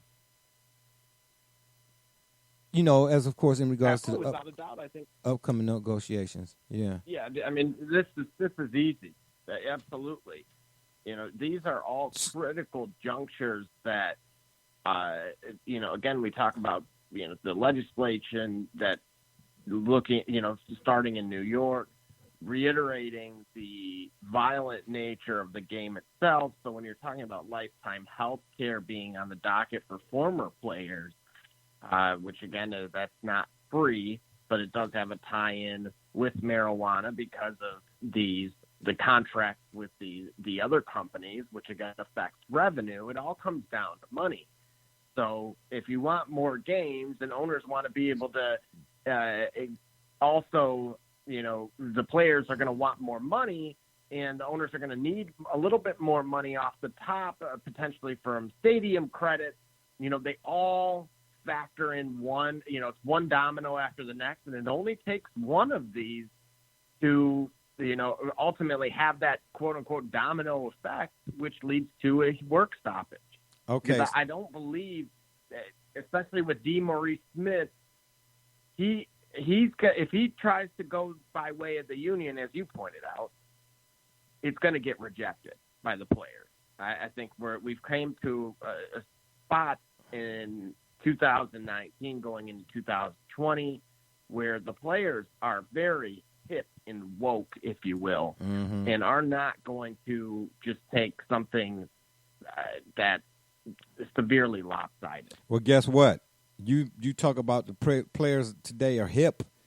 You know who you got to give credit to that for, right? And this show is being recorded, so understand this. You will hear this once, and you will not hear it again. You know who you give the credit to for that, right? Go ahead and say it. Go ahead and give it to my brother and my man. Go ahead. You know who you give credit. Yes, you got to give credit to, and this pains me to say it, but it is the truth. You got to give credit to all of this to LeBron James. I am not a fan of his when it comes to basketball because he don't play basketball. He plays basketball, but I digress because you all have heard that before. However, I was born at night, not last night. You heard me say that too. This dude got players They're woke or were awakened up out of their stupors. Am I saying that right, Gully? I guess I am. You didn't respond. Good. Yeah. Yeah. Oh, you respond, but 20 days later, I got you. Like Double J, right? Yeah. I'm putting an ad in the paper. I'm looking for some replacements. I'm not going to deal with this cowboy talk. I'm not going to deal with none of this no more. I'm not going to keep losing debates here. I'm not. But you got to give credit to LeBron for that, man. He is, he thumbing his nose. He losing his hair, too. You see the guy took his headband off the other day, man. The whole top of his hair came off. Just saying, man. Let it go. Let it go, man.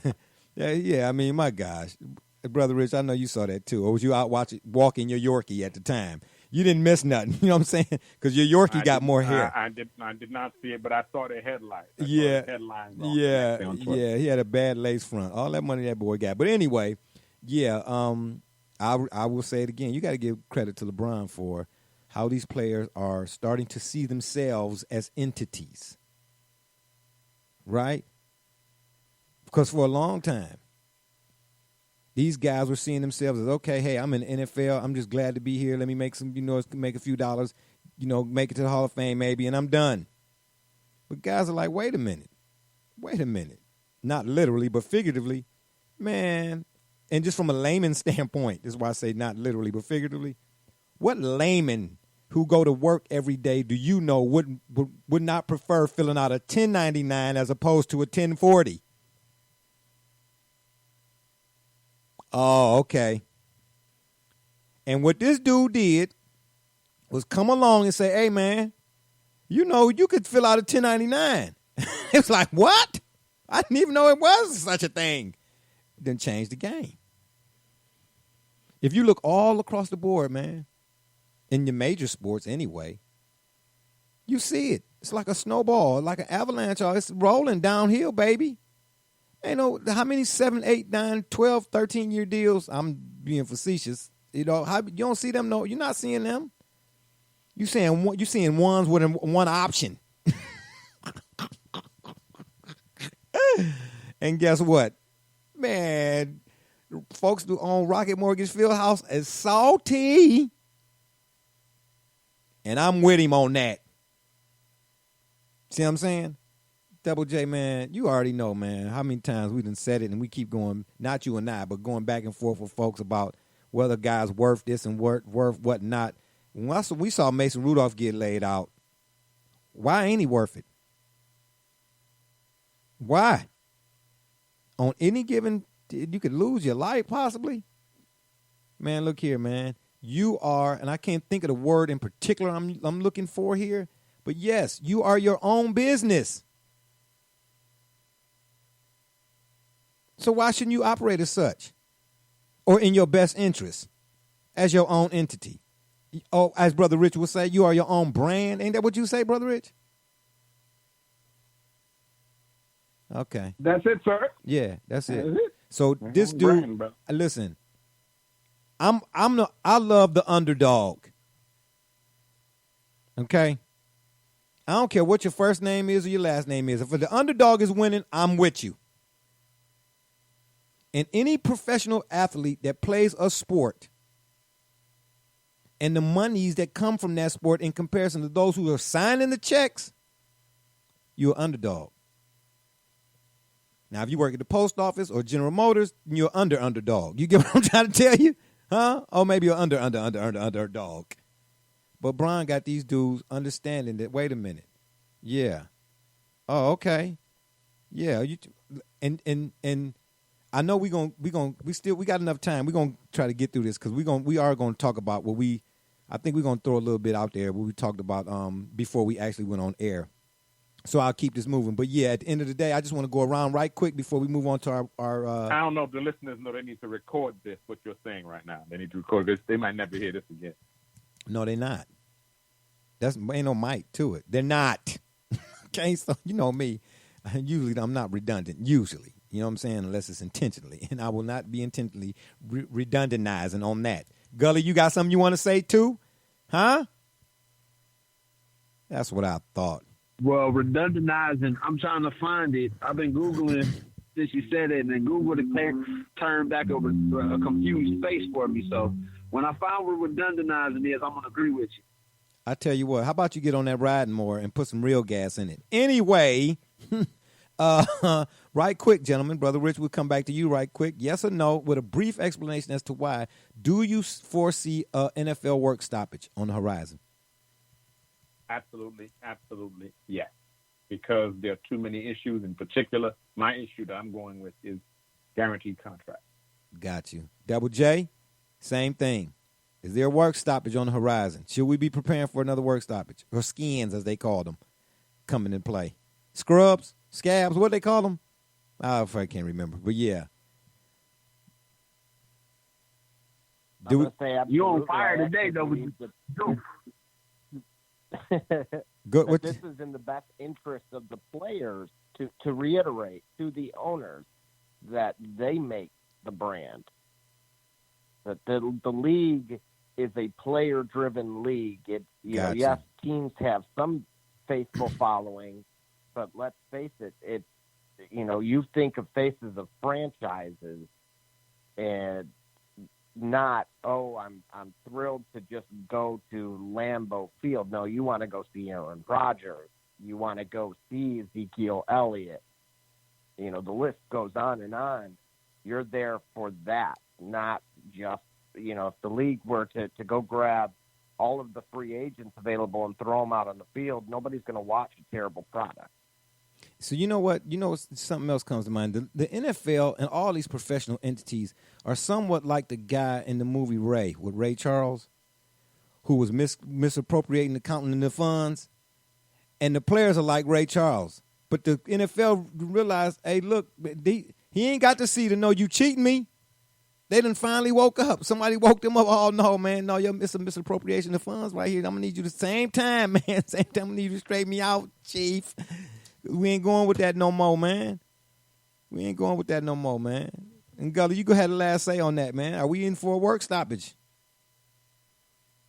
Yeah, we're definitely in for a work stoppage. I think the CBD issue is going to be the catalyst for that, because I'm not certain how ready the NFL is, the owners are ready to accept and implement a policy that's favorable for the use of CBD, because so many of the states that these teams are in legislation and all dealing with like a federal and state level, there's so many there's so many interests involved, and I don't think they're ready to take the stands that they need to take or that the players want them to take. And I think they're going to force their hand. And I think, like you said, when you talk about LeBron James helping athletes realize the power that they have as athletes, I think they're going to force that. So I do think it's a work stoppage, and I think it's going to be a pretty notable one until they get that issue resolved. Yeah, as far as the CBD and the marijuana, there's going to be a whole lot of players playing on the Broncos. Because, in Colorado, they don't give you all that hassle. The Broncos going to be the only NFL team with 99 players. You know what I'm saying? But the NFL ain't one. If you're up and around, you're out and about, and you want to give us a shot, we in the last portion of the show today. The number to call is area code 267-687-0026. That number again is area code 267-687-0026. All right, we're moving on to the NFL Week 8 notable team performances. I watched a few of the games. I looked at some highlights. I went back. I got this thing, I DVR'd and recorded and then watched it. I really didn't see much from Week 8. So, after about 22 hours... Yeah, we know because the Cowboys didn't play. You know what, man? Oh, my goodness. Yeah, man. See what happened when you move to a gated community? All of a sudden, you know what I'm saying? You're better than everybody else. Yeah. I really didn't see much on the Week 8, that really kind of stood out to me. But I did pick a few. And this first one is actually kind of surprising. It was a question that was being asked, and I'll ask you all, and you all can weigh in or not weigh in. Brother Richard has been muted for 27 minutes. And, of course, that's going to take us to the end of the show. Teddy Bridgewater ain't bad, and we know Teddy plays for the Saints. But if you think he's better, what did Drew Brees say? Hold my beer. Because apparently the thumb ain't bothering him. Saints look for a bit of redemption, and they could actually be the number one threat to the Packers. Gully, you think so? Are the Saints? Because they got that experience. And, from last year what happened, they might have a chip on their shoulder, man, and they look like they're rolling along, man. And the Packers do, too. I made the Packer reference for my man R.B. Packer out there down at the postal facility. I'm not going to get no addresses because, people do be pulling up by the bus stop. But, yeah, R.B. Packer, I know you out there listening. Do not call this show, man, and say nothing about Aaron Rodgers. Not today. Not today. Anyway, Gully. Are the Saints a threat to the Packers? Well, yeah. Yes, no, maybe. How come? Why not? I think. Yeah, definitely. The Saints are. I think they're realizing just who they are. Having those weeks without Drew Brees and still maintaining, first of all, their playmaking, their identity. The team didn't look different under Teddy Bridgewater. I think that's the most potent point as far as what we're seeing from the Saints. That bodes well. There's continuity, pretty much. The continuity of that team with their backup quarterback only serves to help them. And I think that the Saints are going to finally – I would like for the Saints to finally figure it all out this year and make it to a Super Bowl. And I think they still are in great shape to do that. Double J, is it a showdown NFC championship, Saints and Packers? Of course, barring injury. I think it's really the Saints to lose. I'm not that high on the Packers. You got to remember, this is the team who lost at home to the lowly Philadelphia Eagles. Despite, I'm sure you might see it a little bit differently with the NFC East being the toughest division in football. What in the what? No. What is it with you and Brother Richard, man? This is, you know what? I've been taking shots from you all for 2 months now. That's okay. That's okay. I know somebody out in California too, Brother Rich. His name is Kobe Jellybean Brown. I'm going to send him out there to pay you a visit. And I'm going to send Andre Drummond to pay you a visit, Double J, to show you how to shoot free throws. Brick. Continue.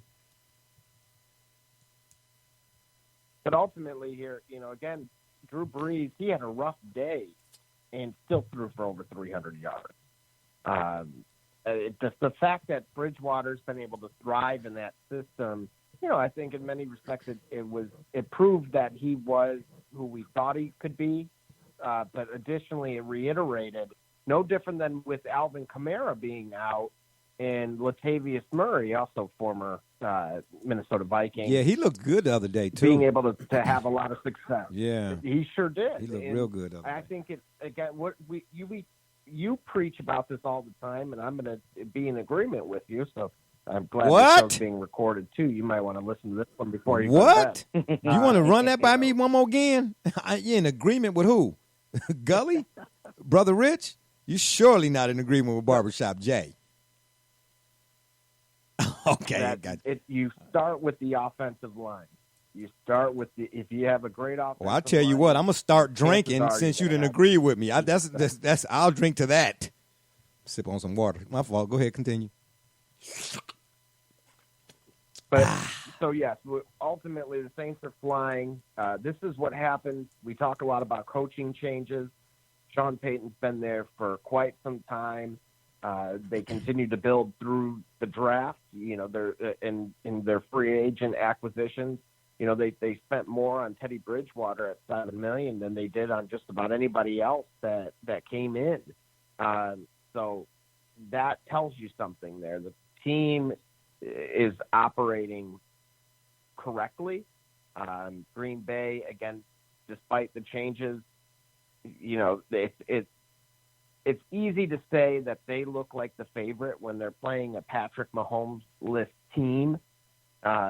When I believe if you look at how close that game really was, barring Andy Reid ignorant to put a corner or go into a dime anytime that they wanted to, or call a timeout anytime that they wanted to put Aaron Jones which is why I lost my fantasy football game one-on-one with a linebacker. It's just, those types of decisions. But otherwise, no, I'm not that high on Green Bay. I actually think they may lose the division to Minnesota. Whoa, RB, I know you out there listening. Wait. Don't you do it. We got to get Brother Richard in on this one. Brother Rich, are the Saints and the Packers due for, it's just a showdown that it's inevitable. Is it inevitable? I am much higher on the Saints. I'm much higher on the Saints than I am on the Packers. And like we said on this program a few weeks ago, the Packers season does not start until perhaps this weekend when winter kicks in.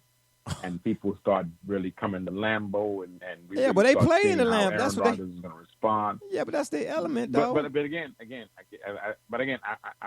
just want to be on the record as saying that I am not impressed with the Green Bay Packers as of yet in terms of certainly Aaron Rodgers, yes, but as a unit, squad, yeah, no, I'm not impressed with them as a unit. No, I'm not.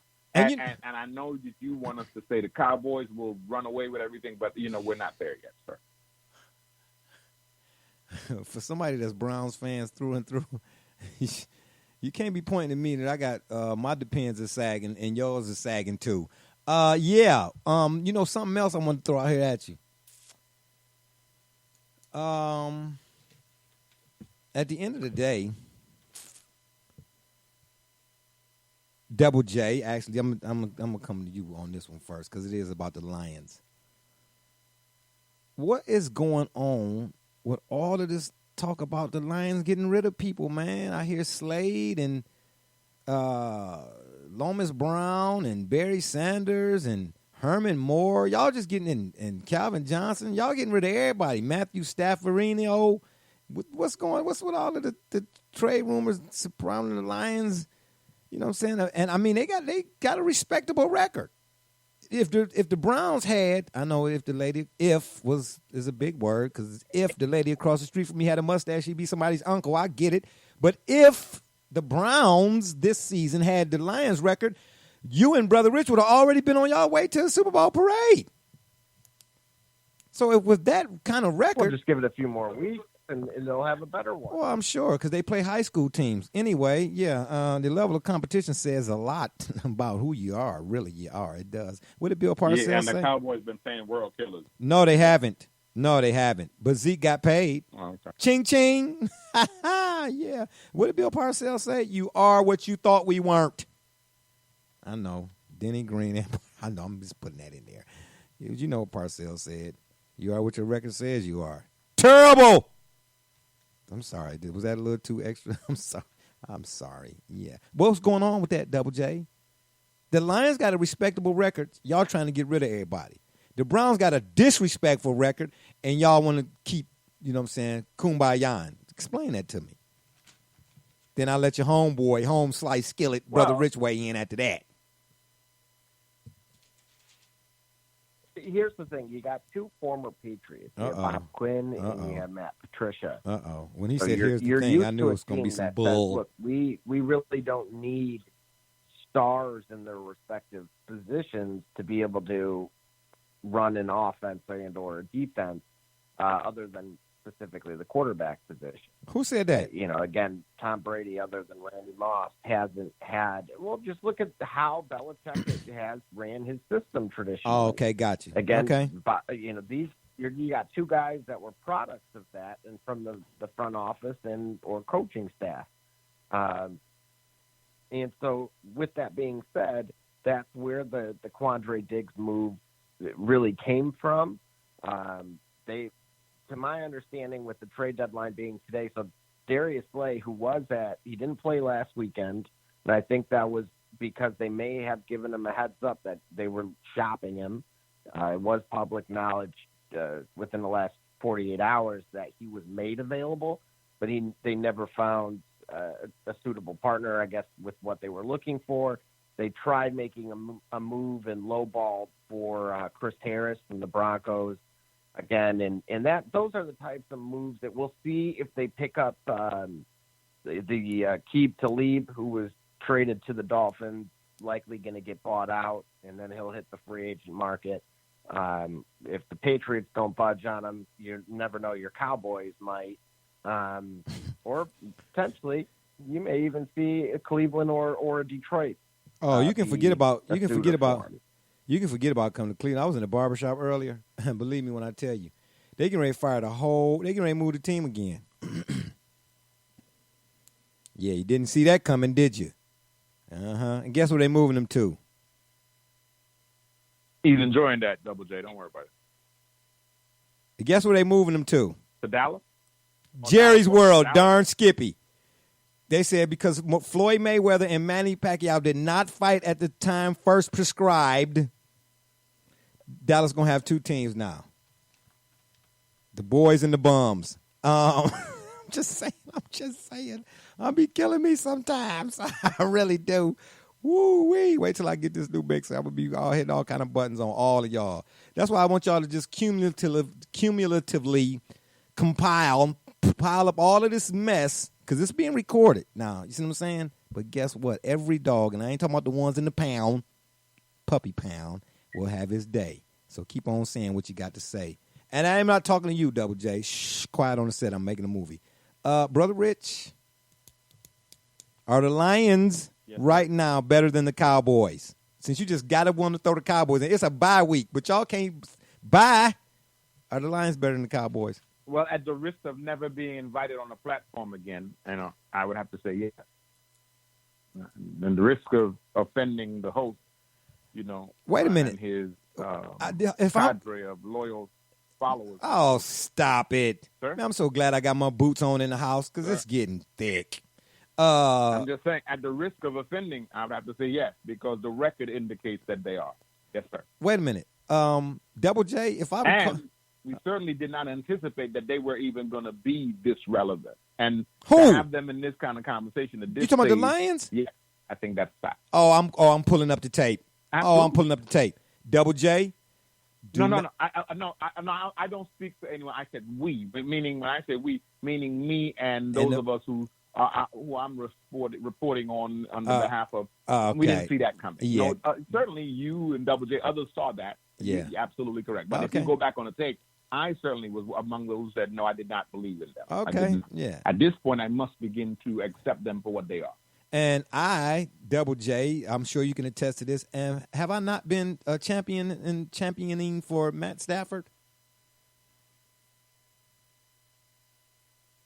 Right, that's true. You have. Oh, it took you 24 hours to reach. You wanted him to be on the Cowboys. I did not. I did not. Double J, stop lying. That's why I hope the Pistons lose 40 in a row and Derrick Rose comes to the Cavs again. Yeah. Gully, you still with us? I'm still here, brother. Okay, good. You hear all this malarkey I got to deal with on a week-to-week basis. You see this? A whole bunch of it. A whole bunch. And I had a quick question for Double J. And a little while ago, you had blamed someone for why you lost your fantasy game. Who was that you blamed? The opponent was had Aaron Jones, the running back, who had missed some. He nearly had 26 points in the first quarter, but he had stepped out of bounds. So that then he had gotten hurt. But when he returned to the game, they ran the same play in the third quarter, where he was one-on-one with the linebacker. They had moved him and into the receiver position and burned him, and that was the end. Oh, okay. So the referees had nothing to do with it, right? Thank you. Thank you. I will point this out. No, don't point nothing out. Is that why the Lions were making the moves they were making despite their record? The record would be much higher. And just like by way the Sacramento Kings, they were never the same after the refs intervened, and the Lions don't appear to be either. So they're correction. They were trying to have correction. The Sacramento Kings in particular, Vlade Divac, pink cookie plastic bag. Next, Soft patch cookies. Brother Rich, the 49ers undefeated start. Is it real or a real suspect? Well, again, pull the tape on this. We said they were real because we said that Garoppolo was real. We said that the brand that is the 49ers has historically been real as it relates to the game of football. We anticipated that it would continue to be real, and certainly they've proven themselves to be real. Yeah. Yeah, you know what? So unlike the Cowboys, who are mirage and continue to be such, Again, this team is real. Y'all must be undercover fans. Really, Gully? Really? You in on that too, huh? You know what? I'm scrapping the whole program. It's just his ability, his Mayweather-like ability to sneak that punch in every time. You never see it coming. And speaking, it's gone. All you know is that you've been hit. You never see it coming. Trust me, I've been knowing Brother Richard for a long time. I know when they coming. I got a whole calendar full of them. And speaking of Mayweather, did you see the pants that he had on in this WWE showdown with Big Show or whoever that was? Did you see that, Gully? Yeah, I did.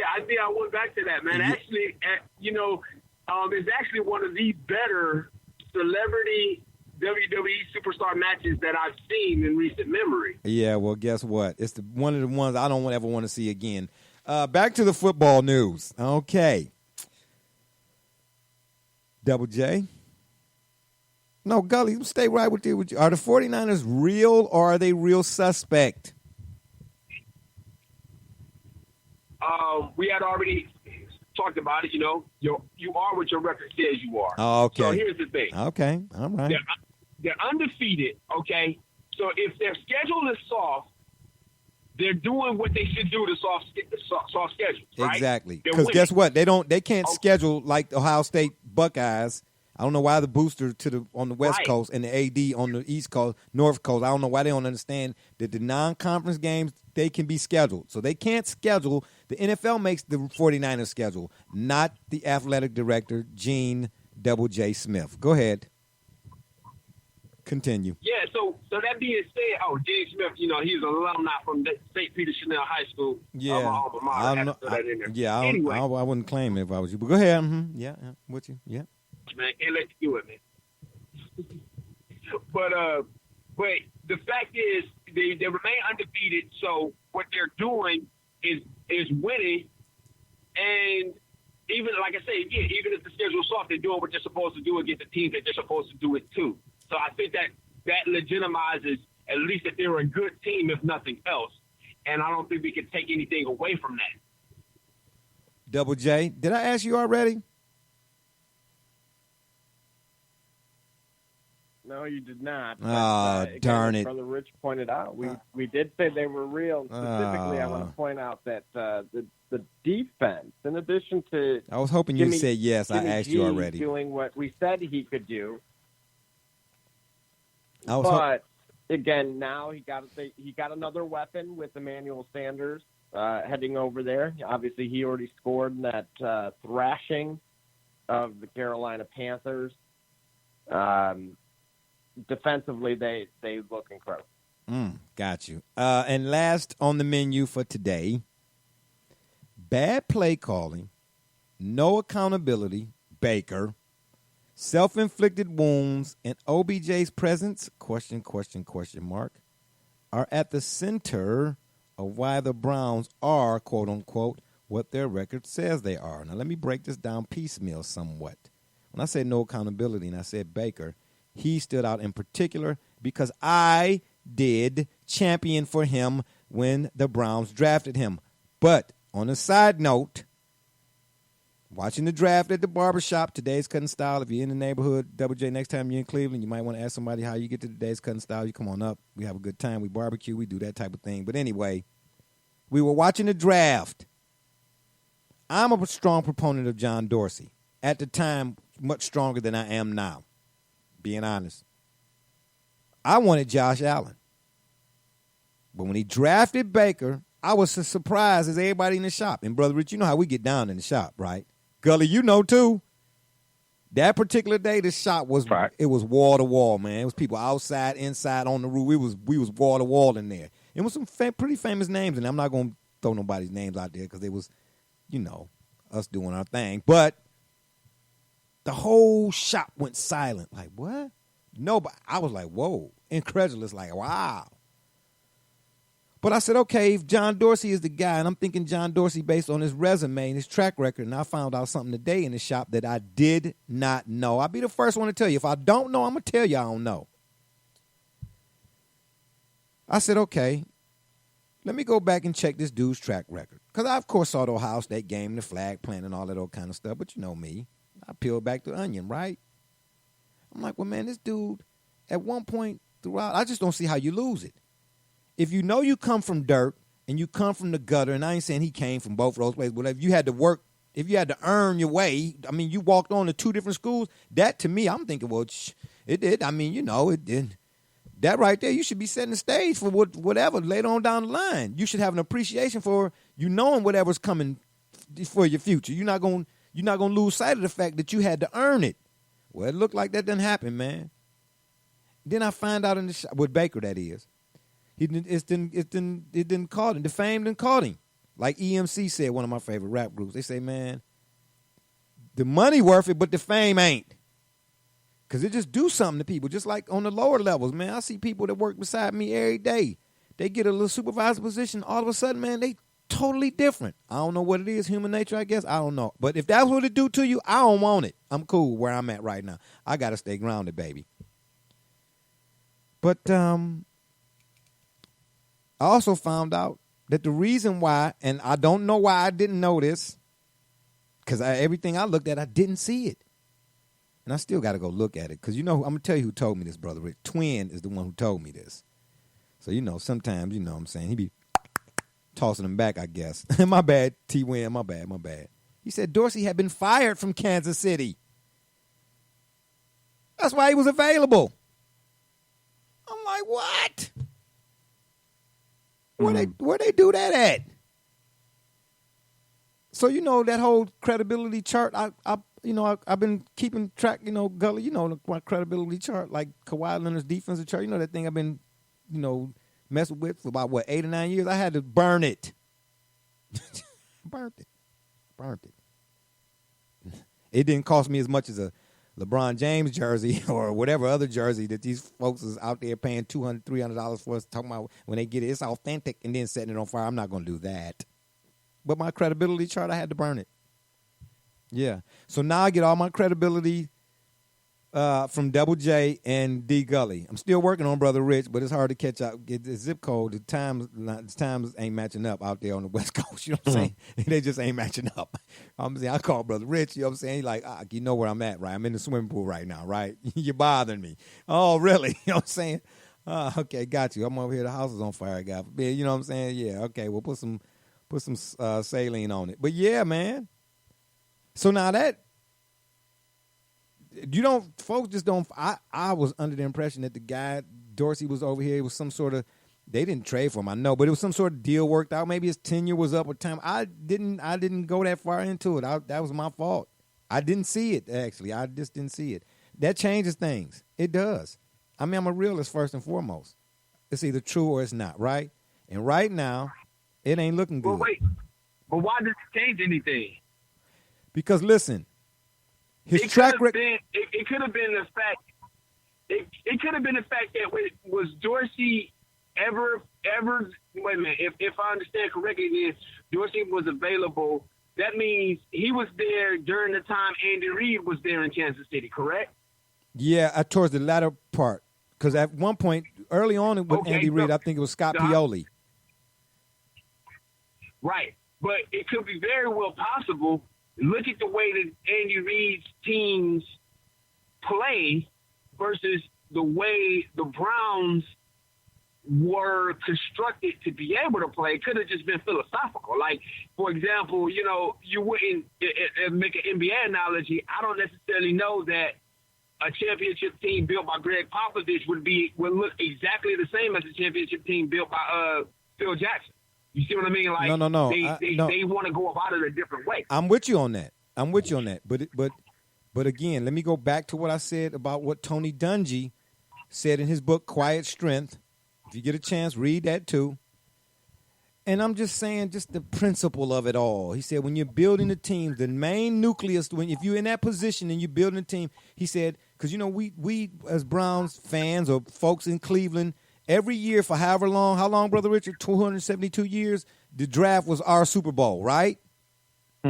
So Tony Dungy said, look, man, when I was in Tampa and when I went to Indianapolis, yes, two different teams, two different types of players, Warren Saps versus your Booger McFarland. Well, Booger McFarland was in Tampa Bay too, but Dwight Freeney's and so on and so forth. He said, look, at the end of the day, the nucleus is the same, and your approach has to be the same. He said, any pick can be a hit or miss when it comes. He said, I don't understand why people get so caught up. Oh, you don't want to give up that's a first-round pick. But if the guy who doing the picking pick a guy in the first round, Trent Richardson, and had no clue, then what difference do it make what round he was picked in? You understand? He said the key to building a successful organization, like the Steelers, they only had 3 head coaches in 248 years. The Packers, them franchises, about 5 or 6 franchises, and the Patriots are now one of them. If you want to add them to the list, if they weren't one of your 5, maybe 6 now, I don't know.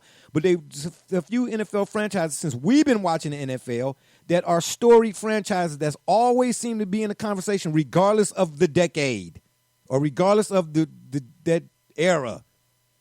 He said, man, any pick can be a hit or miss regardless of where he's picked. But the key is, do you have the people in place who understand how to minimize the risk? If Dorsey had a lot to do with whatever was going on in Kansas City, I get your point on that. But for whatever reason, man, and if I'm lying, stop me. It seems like whoever has come here since 99, and you know what? I'm not going to put his name on it because I didn't ask him if I could. But a wise person once told me, I asked him flat out, when the Browns left here, I said, man, what do you think should have happened? He said, man, to tell you the truth, when they left, if the NFL was going to put a franchise back here, he said it should have been all new colors, all new name, all new team. And I'm every time I see this reoccurring nightmare, and in this case, it stands out even more because it's too much talent on this team for them to be continuously committing to self-inflicted wounds every week, man. Who you want to blame? Fine. The coaching? Fine. Not the fine. Y'all, okay, y'all had a, all I know is these dudes shouldn't be no 2-5. I'm sorry. At worst, they should be 500. With all of the drama that the Raiders done had going into this season, if anybody had an excuse to be 2-5, it was them. The Buffalo Bills, even though they didn't look great the other day either. All of these teams who was horrendous. Shoot, matter of fact, even the Cardinals. The Cardinals are respectable. And here come them doggone Steelers. Here come them Steelers, man. It's no way. I don't understand what it is, man, about that building. And I was out there.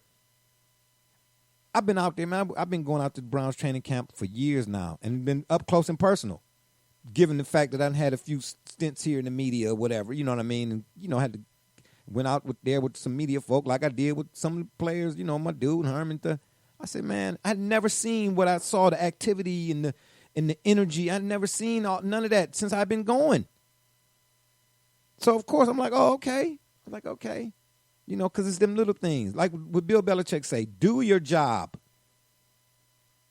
No, the offensive lineman, and Chuck at the barbershop was telling me this earlier, and I'm just using this as an example, and why Bill is what he is and why he is, like Kobe, so detailed. When you tell an offensive lineman, no, if you're going to gap so we can make our pocket this big or that big, then you're going to gap right. He said, if you notice, that's why when you watch the Patriots, he said they just do it right. When you watch the Patriots, when they break the huddle and they go up to the ball before the center put his hand on the ball, watch how they be looking at each other left to right. Watch how the offensive line be looking because they making sure that the gaps is correct so they can run whatever play they getting ready to run.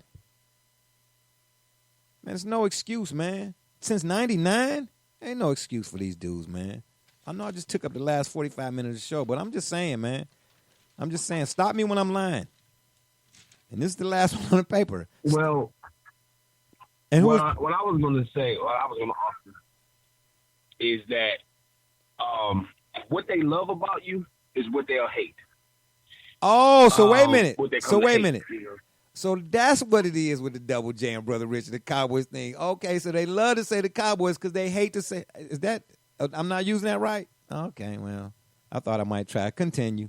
Well, it starts with how it starts with like I think what I can observe, on my opinion again, you know, it's just my opinion of the fan base and how the favoritism or the favorability of Baker Mayfield is eroding now. And I'm listening to what they say, like you brought it up in comments, and everything to me sounds like these are the same characteristics. The same characteristics of who? When we loved about him when he was in Oklahoma, it was always there. You No. Let me. That's in general. To be specific, yes, but he did not. I don't recall a time when he was at Oklahoma where he did not accept accountability after a loss. I done seen that more than once already, and I'm championing for Baker. I done seen that. How much losing was he doing in Oklahoma? What difference do it make? How many losses? How many losses do you have to say? It matters because listen. Hold on, man. No. If you throw 11 interceptions, man. Adversity. Listen, he did not have any. Adversity is what reveals your true character. Whoever you are, you're gonna be that at adversity, right? So wait a minute. This is why we know who Michael Jordan is. Okay, so whoa. He did not have that type of. Whoa. Brother Rich, Double J, hold on for a minute, because I'm about to see this Gully he good for one of these two. When you have to walk on to two schools, not one, but twice, what you mean adversity? That's almost akin to saying. So explain why you see it now. What I'm saying, what I'm saying to you is, if he threw an interception when he was in college, he owned up to it. If you have the ability, if you know better, then you should do better. If you don't know when you make a mistake to own up to it, then okay. But once you make a mistake and you know, okay, somebody say, hey man, when you make a mistake, you got to own up to it. Oh, and you start doing that, then no matter whether the adversity is at a level 10 or level 5 after that point, then you got to own up to it. He not owning up to it, but it's not just him. It's all of them. My thing is, I don't proportion or say, okay, you get this much and you get that much when it comes to the blame. Man, I told them in the shop today, if they was to let me in the building and I'm walking in the building, I'm telling all of them from the secretaries on down, get out. But I just started, get out. And I'm telling the offensive linemen, the kickers, the punters, I'm telling Dorsey, you got one more. You the only one more, because I'm telling you now, I want that kid Bobby Boucher. Matter of fact, I want you to go get me all team full of Bobby Bouchers, because this can't keep going on up in here. Come on, man. I get it. We want to explain this and explain that, and it's all fun and dandy. But let's look at it. Let's strip it down let's strip the car down to the frame. It don't matter who come here, man. The end result is always the same. But in this case, it's heightened, or it's just the level of them raised just a little bit. Because there's more talent on this team than at any time since 99. Now tell me that's a lie. That alone. You got to give me a little bit more than that, man. And it's the fashion in which it's not, I can deal with a loss. I could deal with 2-5 to tell you the truth. I really could. It's the fashion. It's the way in which you're doing it. Guess what? The coach can tell you, hey, man, like they told Johnny Mill, because we was having this in the barbershop today, too. It's all on the coaching. I said, okay, fellas. I'm not saying that the coaching ain't got nothing to do with it. What I'm saying is, do you think, and I'm not a fan of his, do you think Hugh Jackson whether he liked him or not, once he got him, Johnny Manziel, do you think he told him to read his? He told him, when you go home today after the film, read your playbook. Did you think he told him to do that? As a coach, you think he told him to do that? I do. And Manziel, as much admitted to himself, admitted to everybody, man, I ain't read my playbook. So who is that on? What I mean? Let me ask you really quickly here, because please do. As you said, and I've reiterated here, they have a very favorable schedule the rest of the way. Oh my if they God! Were 6-10. No, Double J, no, stop. I hear what you're saying, and it's valid. You're writing them off. No, I'm not. No, I'm Look not. Who they played? They played 2 undefeated teams. Okay, listen. Let me ask you this: going into this season, did it matter? If you are what we think you, if you are what you say you, if you're a competitor, and you know beforehand that folks gonna be gunning for you, then it don't matter who on your seat. It don't matter who on your schedule. That don't mean I'm gonna win. That don't mean I'm gonna lose. But it don't matter. But one thing. Then this is why Derrick Rose is one of my favorite players. And I mentioned to this guy, said something to the guy in the other group I was in on Facebook. He tried to kill Derrick Rose. I said, man, let me tell you something. If nothing else, injuries or not, you know, when every time Derrick Rose step out on that floor, he gonna give you everything he got. So now let's fast forward, or let's back up, or let's slide that same approach over to the Browns. Can you say Can you say that? I know basketball, football, but still. Well, what would indicate to you from the mistakes that they're making? They the same ones. It's the player. They the same ones. The definition of insanity. But wouldn't that fall more on the coaches then? Because they're not correcting these issues? Listen, the coach can tell you, hey, man, get in your playbook. But if you don't get in your, these aren't playbook issues. No. That's not a playbook issue. That's a figurative sense. You could, and we're not talking about kids here. I'm just using this. It's a figurative thing here. You could tell it, hey, don't touch the stove. It's hot. Don't touch the stove. It's hot, and you're going to burn yourself, and it's going to be bad. Don't touch the stove. It's hot. Don't touch the stove. It's hot. Daddy, what happened?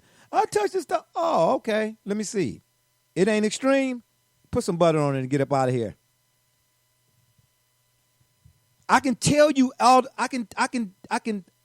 I'm not. Listen, Kitchens is dead wrong. He's overwhelmed. Clearly, he's overwhelmed. But every show I turn on, and I turned them on just for the sake of, all they talked about for the whole time for the show was Freddie Kitchens. I'm like, I didn't see him catching the pass or throwing the pass or dropping the pass or fumbling the ball. Unless I missed something. So you mean to tell me that everything surrounding the Browns' misfortunes or whatever they going through or not doing what folks is expecting, because it was none of this, whatever's being said now was not being said before the season started. Everybody was gung-ho, including myself. No. What did we say when the season started? That they had to grow and gel together. What's the easiest way? You're playing two of the best teams, the most disciplined teams in the league right now. Okay, did you expect them to lose to the Titans? 3-week span. Did you expect them to lose to the Titans? No, but they needed that. We all expected that. Or we all wanted that to happen, though. No. We didn't want them to get too high right out of the gate, because guess what? These types of issues, and you know what? This is where I'm going to give them all the credit in the world. They have not imploded yet. Yes, they're making mistakes, but they're making the mistakes to Super Bowl contenders, two of which, again, are currently undefeated teams that we've specified defensively. They are the best in on both sides of their respective conferences. Okay, so let me say this then. Yes, you don't come out and throw 3 straight passes in a downpour rain. That's on the coach. Chubb, as much as I love him, you don't put the ball on the ground 3 times. Baker, you don't do that fake handoff, toss, sweep, whatever. You don't do that. You got 13. So you telling me right now that Freddie Kitchens is responsible for Baker Mayfield's 13 interceptions? So who's going to be responsible when they go into Denver and then they smoke them this weekend? Wow, really? Denver? Like a Thanksgiving turkey. Wow. I mean, who's Denver's starting quarterback? Oh, well, wait a minute. All games are, you can only play Y.A. in Tittle? front of you, right? So if we're going to knock them for losing to the Patriots, No, then stop why it. are they going to be I- hailed for beating the No, that's not what I'm doing. I'm not knocking them for losing to the Patriots. I'm talking about the fashion in which the losses are taking place. I can deal with 2-5 if I see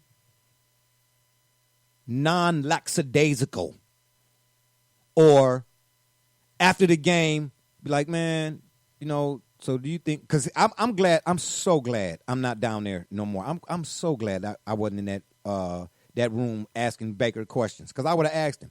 At what point do you think your play is the reason why the Browns are 2-5?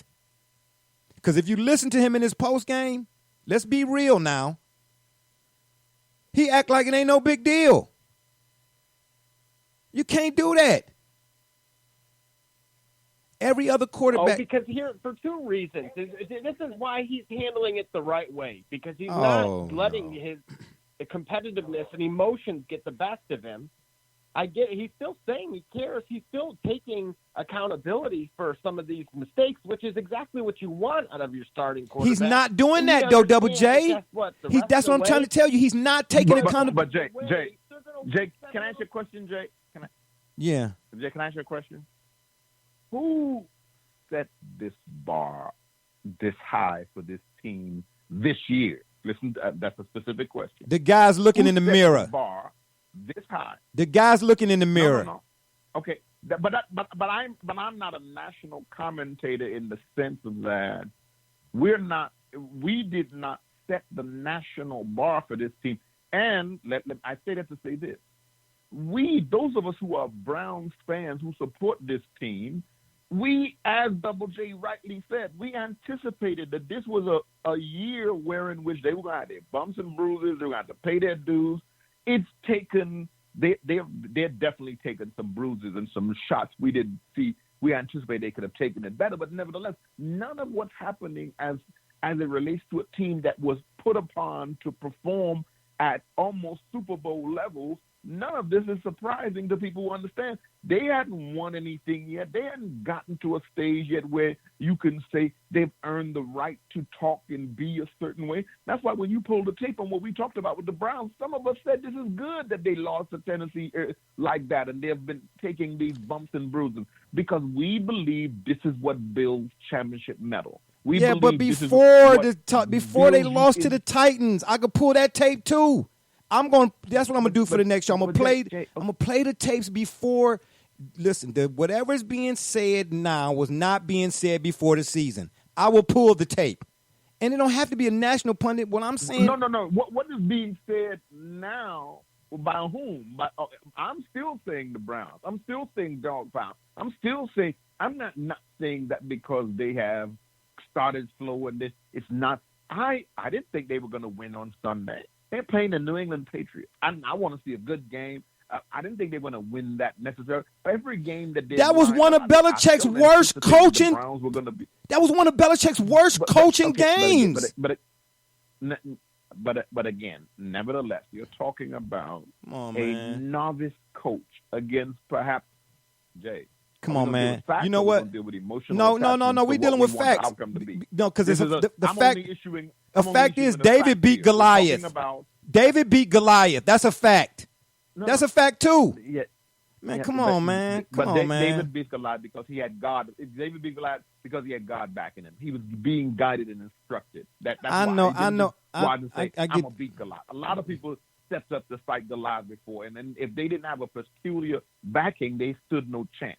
Okay, so it's not just David run out there and beat Goliath. They weren't prepped. They didn't have the right backing. They weren't ready to face a team like the New England Patriots in the manner befitting a team like the New England Patriots, or in the manner befitting a team like the Browns want to be this year. They didn't perform up to snuff. There's nobody's debating that. No Browns fan is arguing that. None of us are defending none of the hijinks we see going on and off the field, the failure to accept accountability. Nevertheless, we also understand that this is part and parcel of what a young team and a fairly new organization in its second iteration has to go through to get to where they want to go. That's what we're not talking about the Cowboys here. We're not talking about a team that has been a perpetual poster child for the NFL. Every Monday night, every Sunday night, and they haven't won anything in 325 years, and they have an owner that is the mouth of the South and just roars and rah, shish, kumbah. They don't win anything. But we're not talking about that franchise. We're talking about a franchise that is finding their way again into the national conversation, in an environment, in a city, in a fan base that will continue to support the team. Yes, the bumps and bruises will be there, but nevertheless, we don't doubt. Hey, listen, I will support. Listen, but okay, that's fine. But just like my children, I will support you, but I'm not gonna lie for you. I'm not gonna tell you that you wrong, that you right when you wrong. That don't mean I don't love you. That don't mean I don't still want you to succeed. At the end of the day, it's teams that the Browns have lost to this season. That after the Browns have lost to them, they got manhandled by a team that got less talent than the Browns. Man, come on, man. I get it. I'm with all of that. The Browns is. Listen. I said 10 wins. I wasn't expecting nothing fantastic either. I wasn't one of them Super Bowl and this and that and boom, boom, boom. I want to see them do well too. But man, at the end of the day, with the talent on this team, they should not be 2-5. I ain't said they was gonna beat the Patriots. I can't tell you who they was or wasn't gonna beat. Again, I'm not talking just win, loss. I'm not talking WL. I'm talking about I put it like this. Let me just put it this way. It's too much talent on this current Browns team for us to be turning the game off in the first quarter. Period. It's too much talent on this Browns team for us to be watching The Sound of Music, and it ain't even 2:30 in the afternoon. Bumps, bruises, growing pains, all that's true. But what else is true? Again, it's too much talent on this team. What was their record supposed to be? I don't know what their record was supposed to be, but what was their record supposed to be? I don't know. I know this. There's too much talent, and it's too much talent for us to be. Were they not supposed to lose? Man, it's too much talent on this team for us to be changing channels. Again, I don't hear anyone on this conversation that disagreed with the elements of your conversation, your argument that are correct. Yes, there is too much talent. Yes, they have underperformed thus far. I think where the divergence is coming in is we're saying to you, yeah, in spite of that, this is still a team that potentially and probably, and we see the possibility of making it to the Super Bowl. We still believe that. You, on the other this hand, year, are telling us that they are not. This year? No. Why not this year? Why not? But let me ask you a question. Why not this year? Why not? Because again. Because hold on. Using double. Why can't they go on a run? Are they? They're not capable of going on some kind of magical run. And anything is any given Sunday for a reason. I get all of that, but let's use Double J's logic. That's it. Double J saying that you got to play whoever in front of you, right? Going the teams that they didn't play, we didn't think that they was going to do what they did. We kind of expected this. Okay, so going forward, if they beat the teams that are lesser teams but still NFL teams, and if they do, let's say, make the playoffs, then those games we are to account for. But the games they've lost already, we just discounted for because we didn't expect them to win them anyway. That's what we're saying? But can't you say that about every season? You can make that same case for any team. But Look at the Lions and Stafford. You know. That's what I'm saying. That's what I'm saying. You saying, say, well, they should have beaten this team, should have beaten that team. No. I'm saying, where are your expectations? What was your expectation for this season? Because when 10 wins. If you were to rewind the tape, 10 wins, almost a year ago. 10 almost wins. A year ago, from the time that Kitchens was hired and the Beckham trade took place, and and it only gained even more momentum. There were still some serious question marks about critical positions, starting with the offensive line. We had questions about how Baker would do. Chubb, but those are not questions. Those are still not questions. And guess what? Those are still some of those questions still don't remain, even though they playing the Broncos next week. See, that's what I'm saying. Right, but at what point, in your eyes, do you say this season was a failure? If they go and they win 7 of the next 9, and they have a winning record for the first time in quite some time, in their playoff bound, and even if they're bounced in the first round, is that a failure to you or is that a success? Where were your expectations for this team? I said like they're 10 wins. But see, guess what though? I've been dealing with the Browns for a lot longer than you and Brother Richard. Is what I'm telling you. That's what I'm basing mine on. History. Personal history. I'm not saying I don't want them to win. Please don't misconstrue. No. What I'm saying is I done seen this movie way more times than y'all have in one season. The only thing that changed was the names on the backs of the jerseys. Gully, you can attest to that too. See what I'm saying? At the end of the, how are you going to hold them accountable? This team is this team. This isn't the Belichick 1990s.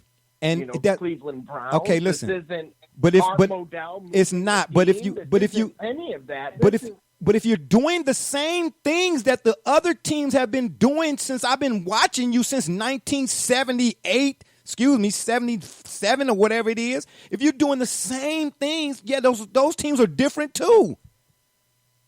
But if you come in doing the same Jay, thing, how are they doing? Let me, Jay, again.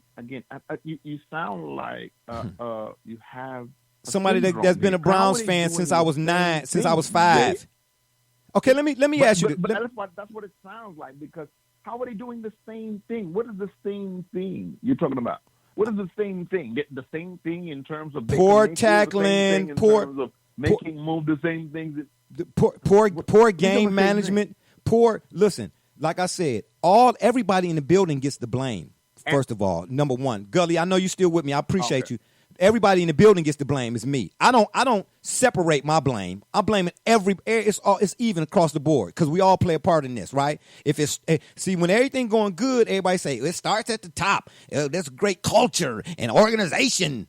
But then when it's going bad, it's give him 80% and give him 10%. Hell no, not gonna happen. If everybody getting it when it's going good, then everybody getting it when it's going bad. Ain't no in between with me. It's either that or that. Life a little simpler that way. I'm going all the way back to 1980. So let's face it, all the way up to now. It's a week-to-week league, Jay. Oh, my God, man. Come on, man. We've seen it time and time again. Come on, man. Listen, it's a week-to-week league, but if you keep showing me the same thing every week, then that's the definition of insanity to a certain degree. Every week so far this season, I'm telling you like this. In 7 games this season, you can go and pick out 5 elements of the way these games have been played and go back, pick any season since 1999. You ain't even got to go back to the mid-'80s. Pick any season since 1999 and tell me if you don't see the same things in 2001 that you see in 2019. That's what I mean by the same thing. See, I've been with them longer than y'all. No offense. I've been rolling with these cats for a long time, man. Before I ever had a mustache. See what I'm saying? I could close my eyes and tell you right now, my grandfather, he had a routine. Every time they did something that the Browns did something they were supposed to do, he'd say, man, pass me my cigarettes, and change the channel. Just like the orange and brown have been a staple of my life, passing me my cigarettes and change the channel, watching the orange and brown has been a staple too. Hold on, Brother Rich, Double J. Gully, you still with me?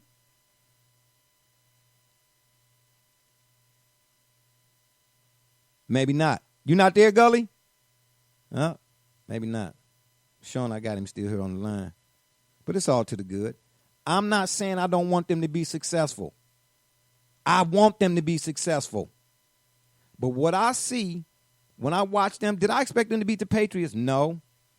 But who expected them to be in a position to even beat the Patriots? Because they could have.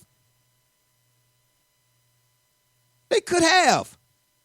The Patriots weren't playing spectacular the other day in the rain. But the Patriots played smart. You can play smart. You cannot hurt yourself. And here's the killer part. I don't know if you all listen to him, but you ain't got to listen to this show. You can listen to Cleveland Browns Daily with Nathan Zagura, and I forget the other guy's name. If you want to, you can listen to 850, which I really don't trust them. I like CBD better. Go listen to CBD. If you don't believe me, they sound just like me. And they've been around this team a long time, too. Do they not want the Browns to be successful? Man, of course they want who I want them to be. Man, I grew up on the Browns, man. I grew up on the Browns. I lied way before what? Man, the Cleveland Browns to me are my grandfather. But I'm saying to you, these dudes right here, everybody in that building need a self-check. Everybody in that building. Now, can they salvage a season? Obviously they can. Yeah. But I'm sorry. You up 20 to whatever it was on the Seahawks, man. Like, come on, man. Come on, man. At the end of the day, and here's what I'm telling you, Brother Richard, when you and I talked earlier, you asked me what's the temperature in Cleveland about the Browns. Guess what? I forgot to tell you this. I don't know why I didn't, but I should have told you. Guess what? For the most part, what folks are saying, they should have kept my boy. What is it? What's his name? What the guy tell you? Greg Williams. Kitchen? No, they should have kept Greg Williams. Greg Williams. Yeah, Greg Williams. Pardon me, Greg Williams. Yep, they should have kept Greg Williams. Everybody's saying that. Because with him, see, and again, now it may fall. If so you're agreeing. So you just in a nutshell, you just made our case. No. Consensus of opinion is no. that it starts with something in the head. Yeah, listen, I'm not okay. Wherever it starts at, if you want to say it starts with the head coach, fine. I'm not arguing where it started at. Look, when I come in the house, if I see the house tore up, I'm gonna ask because that's who did this. Well, he did. Okay, then I'm not going down that road no more. Everybody getting a whooping. Right? Huh? Okay. Right. Wherever it started, whoever started, who finished, it don't even matter. All I know is my house tore up. And I told y'all before I left, if my house was tore up when I come back, everybody was getting it. That's all I'm saying. So, I mean, okay, so it started with Freddie. Okay, got you. But it didn't end with him. Man, they was like, Jay, what would you do? I said, man, I'm telling you, if I was in that building right now, everybody, I'm ordering, it's going to be, you're going to see all 26-foot trucks up in here, about 30 of them. Why? Because there's going to be mirrors in them suckers. Everybody getting a mirror. I want you to look in that mirror, son, and I want you to go win one for the Gipper. But, they got Denver this week. And who's the starting quarterback for Denver? Because by NFL standards, right now, outside of Von Miller and what's the other guy, Bradley Chubb, whatever it is, Denver is trash. Come on, man. Well, again, it was Joe Flacco was a Super Bowl winner. Oh yeah, but, yeah. He apparently he's going to be out this week. Yeah, he took the money and ran. He got paid in Baltimore. And he was like, I ain't playing this game no more. They was like, Joe. When he went on the sidelines, they were like, Joe, how many fingers, man? He was like, Tuesday. He was like, oh, no, we got to start Bradley Allen or whatever his name is. I don't know. Yeah. Joe was like, man, I'm not playing this game no more. Are you serious? I want to be able to count my fingers and toes with my grandchildren. I ain't mad at you, Joe. Him and Andrew Luck going to be sipping Mai Tais in Tahiti. But anyway, I digress. All right, so this upcoming week, the Browns beat Denver. Let's say they run the table. See, maybe I just expect more, man. Maybe I do. I don't know. But now you run the table and you get in the playoffs.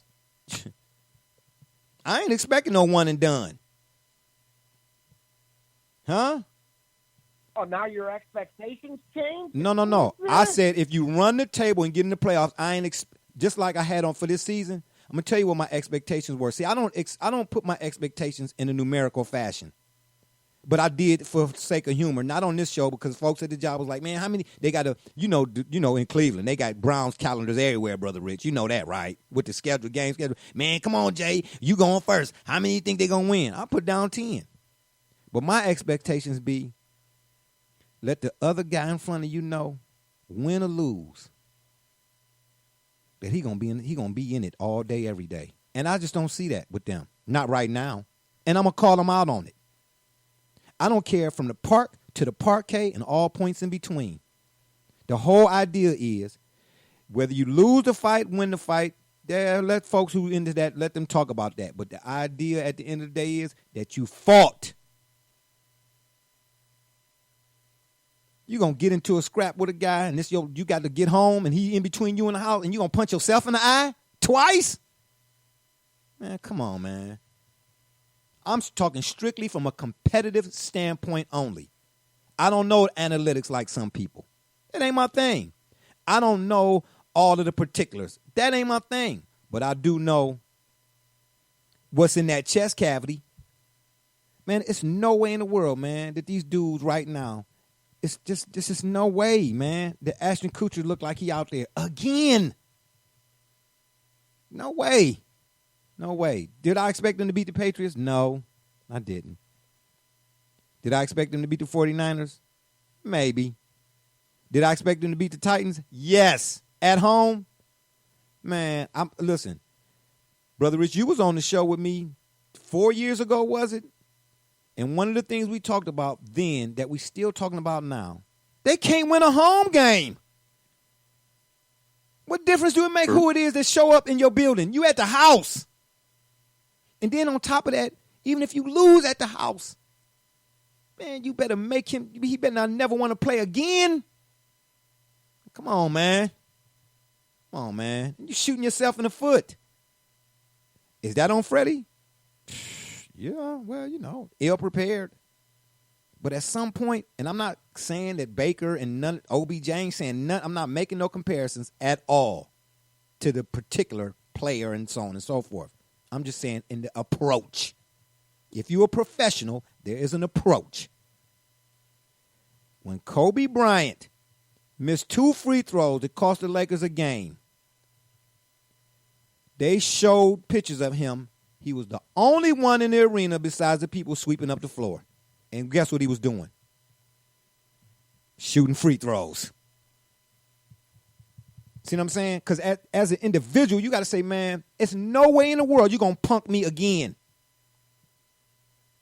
I remember one game when Kellen Winslow was the tight end. We kind of like first got Kellen Winslow. I saw him do something to a Steelers player in a Steelers game, even though the Steelers was waxing us, but it said everything in the world to me as a competitor. Man, he caught a pass, turned upfield, and guess who was right in his grill? Joey Porter. And you know Joey Porter, he was always, when he was with the Steelers, always talking smack about the Browns, brother. You know it. Same old Browns, them sucker. And he pushed, man, he caught him real good in the face mask. Stiff-armed him, shoved his face in the ground. I didn't even care what the score was or was going to be or should have been at that point. I was like, that we got one. We got one who get it. You know what he said. You know what his famous line was that everybody had a problem with? I'm a soldier. And do you know this dude, and I lost all respect for him, especially you coming from the U, man. A lot of my U dudes let me down lately, really. Do you know this dude went to find Joey Porter after the game so he could shake his hand? I said, oh, man, are you kidding me, man? I said, okay. That's what y'all doing here now in Cleveland? But let Mike Tyson tell it? Oh, you can look the video up. Mike Tyson was in an interview, and the dude that was interviewing was trying to, it's like, man, Cleveland. Mike Tyson was like, oh, don't get it twisted. He said, I know New York is New York and Chicago and all that. He said, but I done been in some place. See, he said, see, when you go to Cleveland, you go to Beechwood. You know where that's at, Brother Rich. You see what I'm saying? You go to Strongsville. He said, you see, he said, no. do. He said, no, where I was at, they'll get at you. Double J, you know where you was at, 99th, they'll get at you. Nah, they don't say, oh, well, you bigger than me. Oh, you 2 times bigger than me, so I'm going to let them. No, that'd be even more all the reason. I'm getting at you. Man, come on, man. But, you know, hey, they win the rest of their games. Kudos to them, man. Kudos. I just want to see. All I want to see from, I don't care. Look, just show me that with the other guy, like that's when Delaney Walker, I just can't get that out of my head this season. He was talking smack. Yeah, they gonna. Oh man, oh what? Oh my goodness, man, come on, brother Rich. What would a Kobe had done if he knew that the guy on the other side was talking? What did Kobe say about Tony Allen? And again, I'm not saying that Baker is Kobe and nothing. I'm just saying your approach if you're a professional. Man, Kobe said, man, I loved playing against Tony Allen. Now, was Tony Allen the player that Kobe was? Nope. But Kobe had a respect for him like no others. Right. And why is that? Because he said out of his own mouth, he said, man, you playing against Tony Allen? I knew I was going to be scratched up, bleeding, bruised, all of that. But what did Kobe say in response to it? Bring it on then, young fella, bring it on. That's all I'm talking about, man. Come on. Show me what? Jim Brown and all. Well, show me, man. If you lose and you show me that, I ain't mad at you. But it's the way it's being done. I've seen this movie before, man. I'm tired of seeing this movie with these dudes, man. Then all these other teams that's upstart that ain't nobody giving a chance, all of a sudden, they on every NFL show. Man, come on, man. And then you see, I don't know what to make of it. It ain't really that big a deal to me, but OBJ was handing Tom Brady his goat skin cleats. Okay. All right. I guess. I don't know. But hey, on to Denver. Anybody want to predict what the final score going to be? Maybe not. I don't know. We'll be back next week. 24-7. Oh, now you want to join us? Really? I don't know who. 24-7. Hold on. Now you want to join us? Were you eating spaghetti? Hey, man, I've been through those storms with you before, man. I just had to wait to, had to batten down the hatches and ride the wave, man, until the smoke cleared. Because you were on one, and there was nothing that I was going to be able to do to help you off of that one, man. I don't need no help. What you talking about? I don't have a life alert. Unbeknownst to most people, and I know y'all want to give me one. Why? Because I'm a cowboy. Stop it. Appreciate y'all for joining the show today, fellas.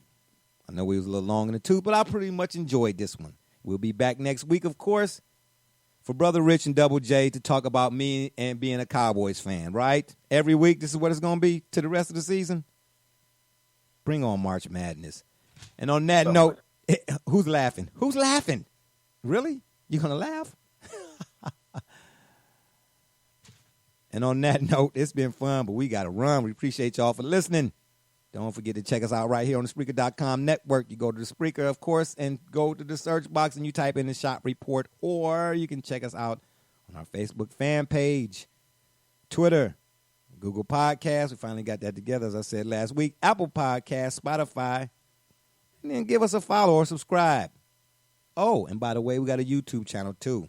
And, of course, you can always email us, theshopreport365@gmail.com. Let us know what you think, any topics you want us to discuss, or if you want me to be fired as the main host and Brother Rich or Double J. Gully, we need to put that up on the Twitter thing, man. Who should replace Barbershop J as the host, Brother Rich or Double J? How about that? Gully, you down with that? Yeah. We'll put a thing, but we'll put it out today. What you hesitate for? I mean, like Freddie Kitchens, just one seat over. You know what I'm saying? I don't got to sit there all day. You know what I'm saying? What I'm trying to tell you. I'd rather for it to be Brother Rich and Double J. Because matter of fact, they might as well do the podcast from the drop top. Bam! On the way to the Super Bowl. Bam, bam, I got you. And if that don't work, Google it. For my man's Be Rich on the one side of town, and my cat up north, Double J. And, of course, as always, from the bus, my man D. Gully and all those who support us, we say thank you. Barbershop J, and you've been listening to the Shop Report. And remember, next time y'all want to know what's really going on, come to the shop. Walk-ins are always welcome. Holla!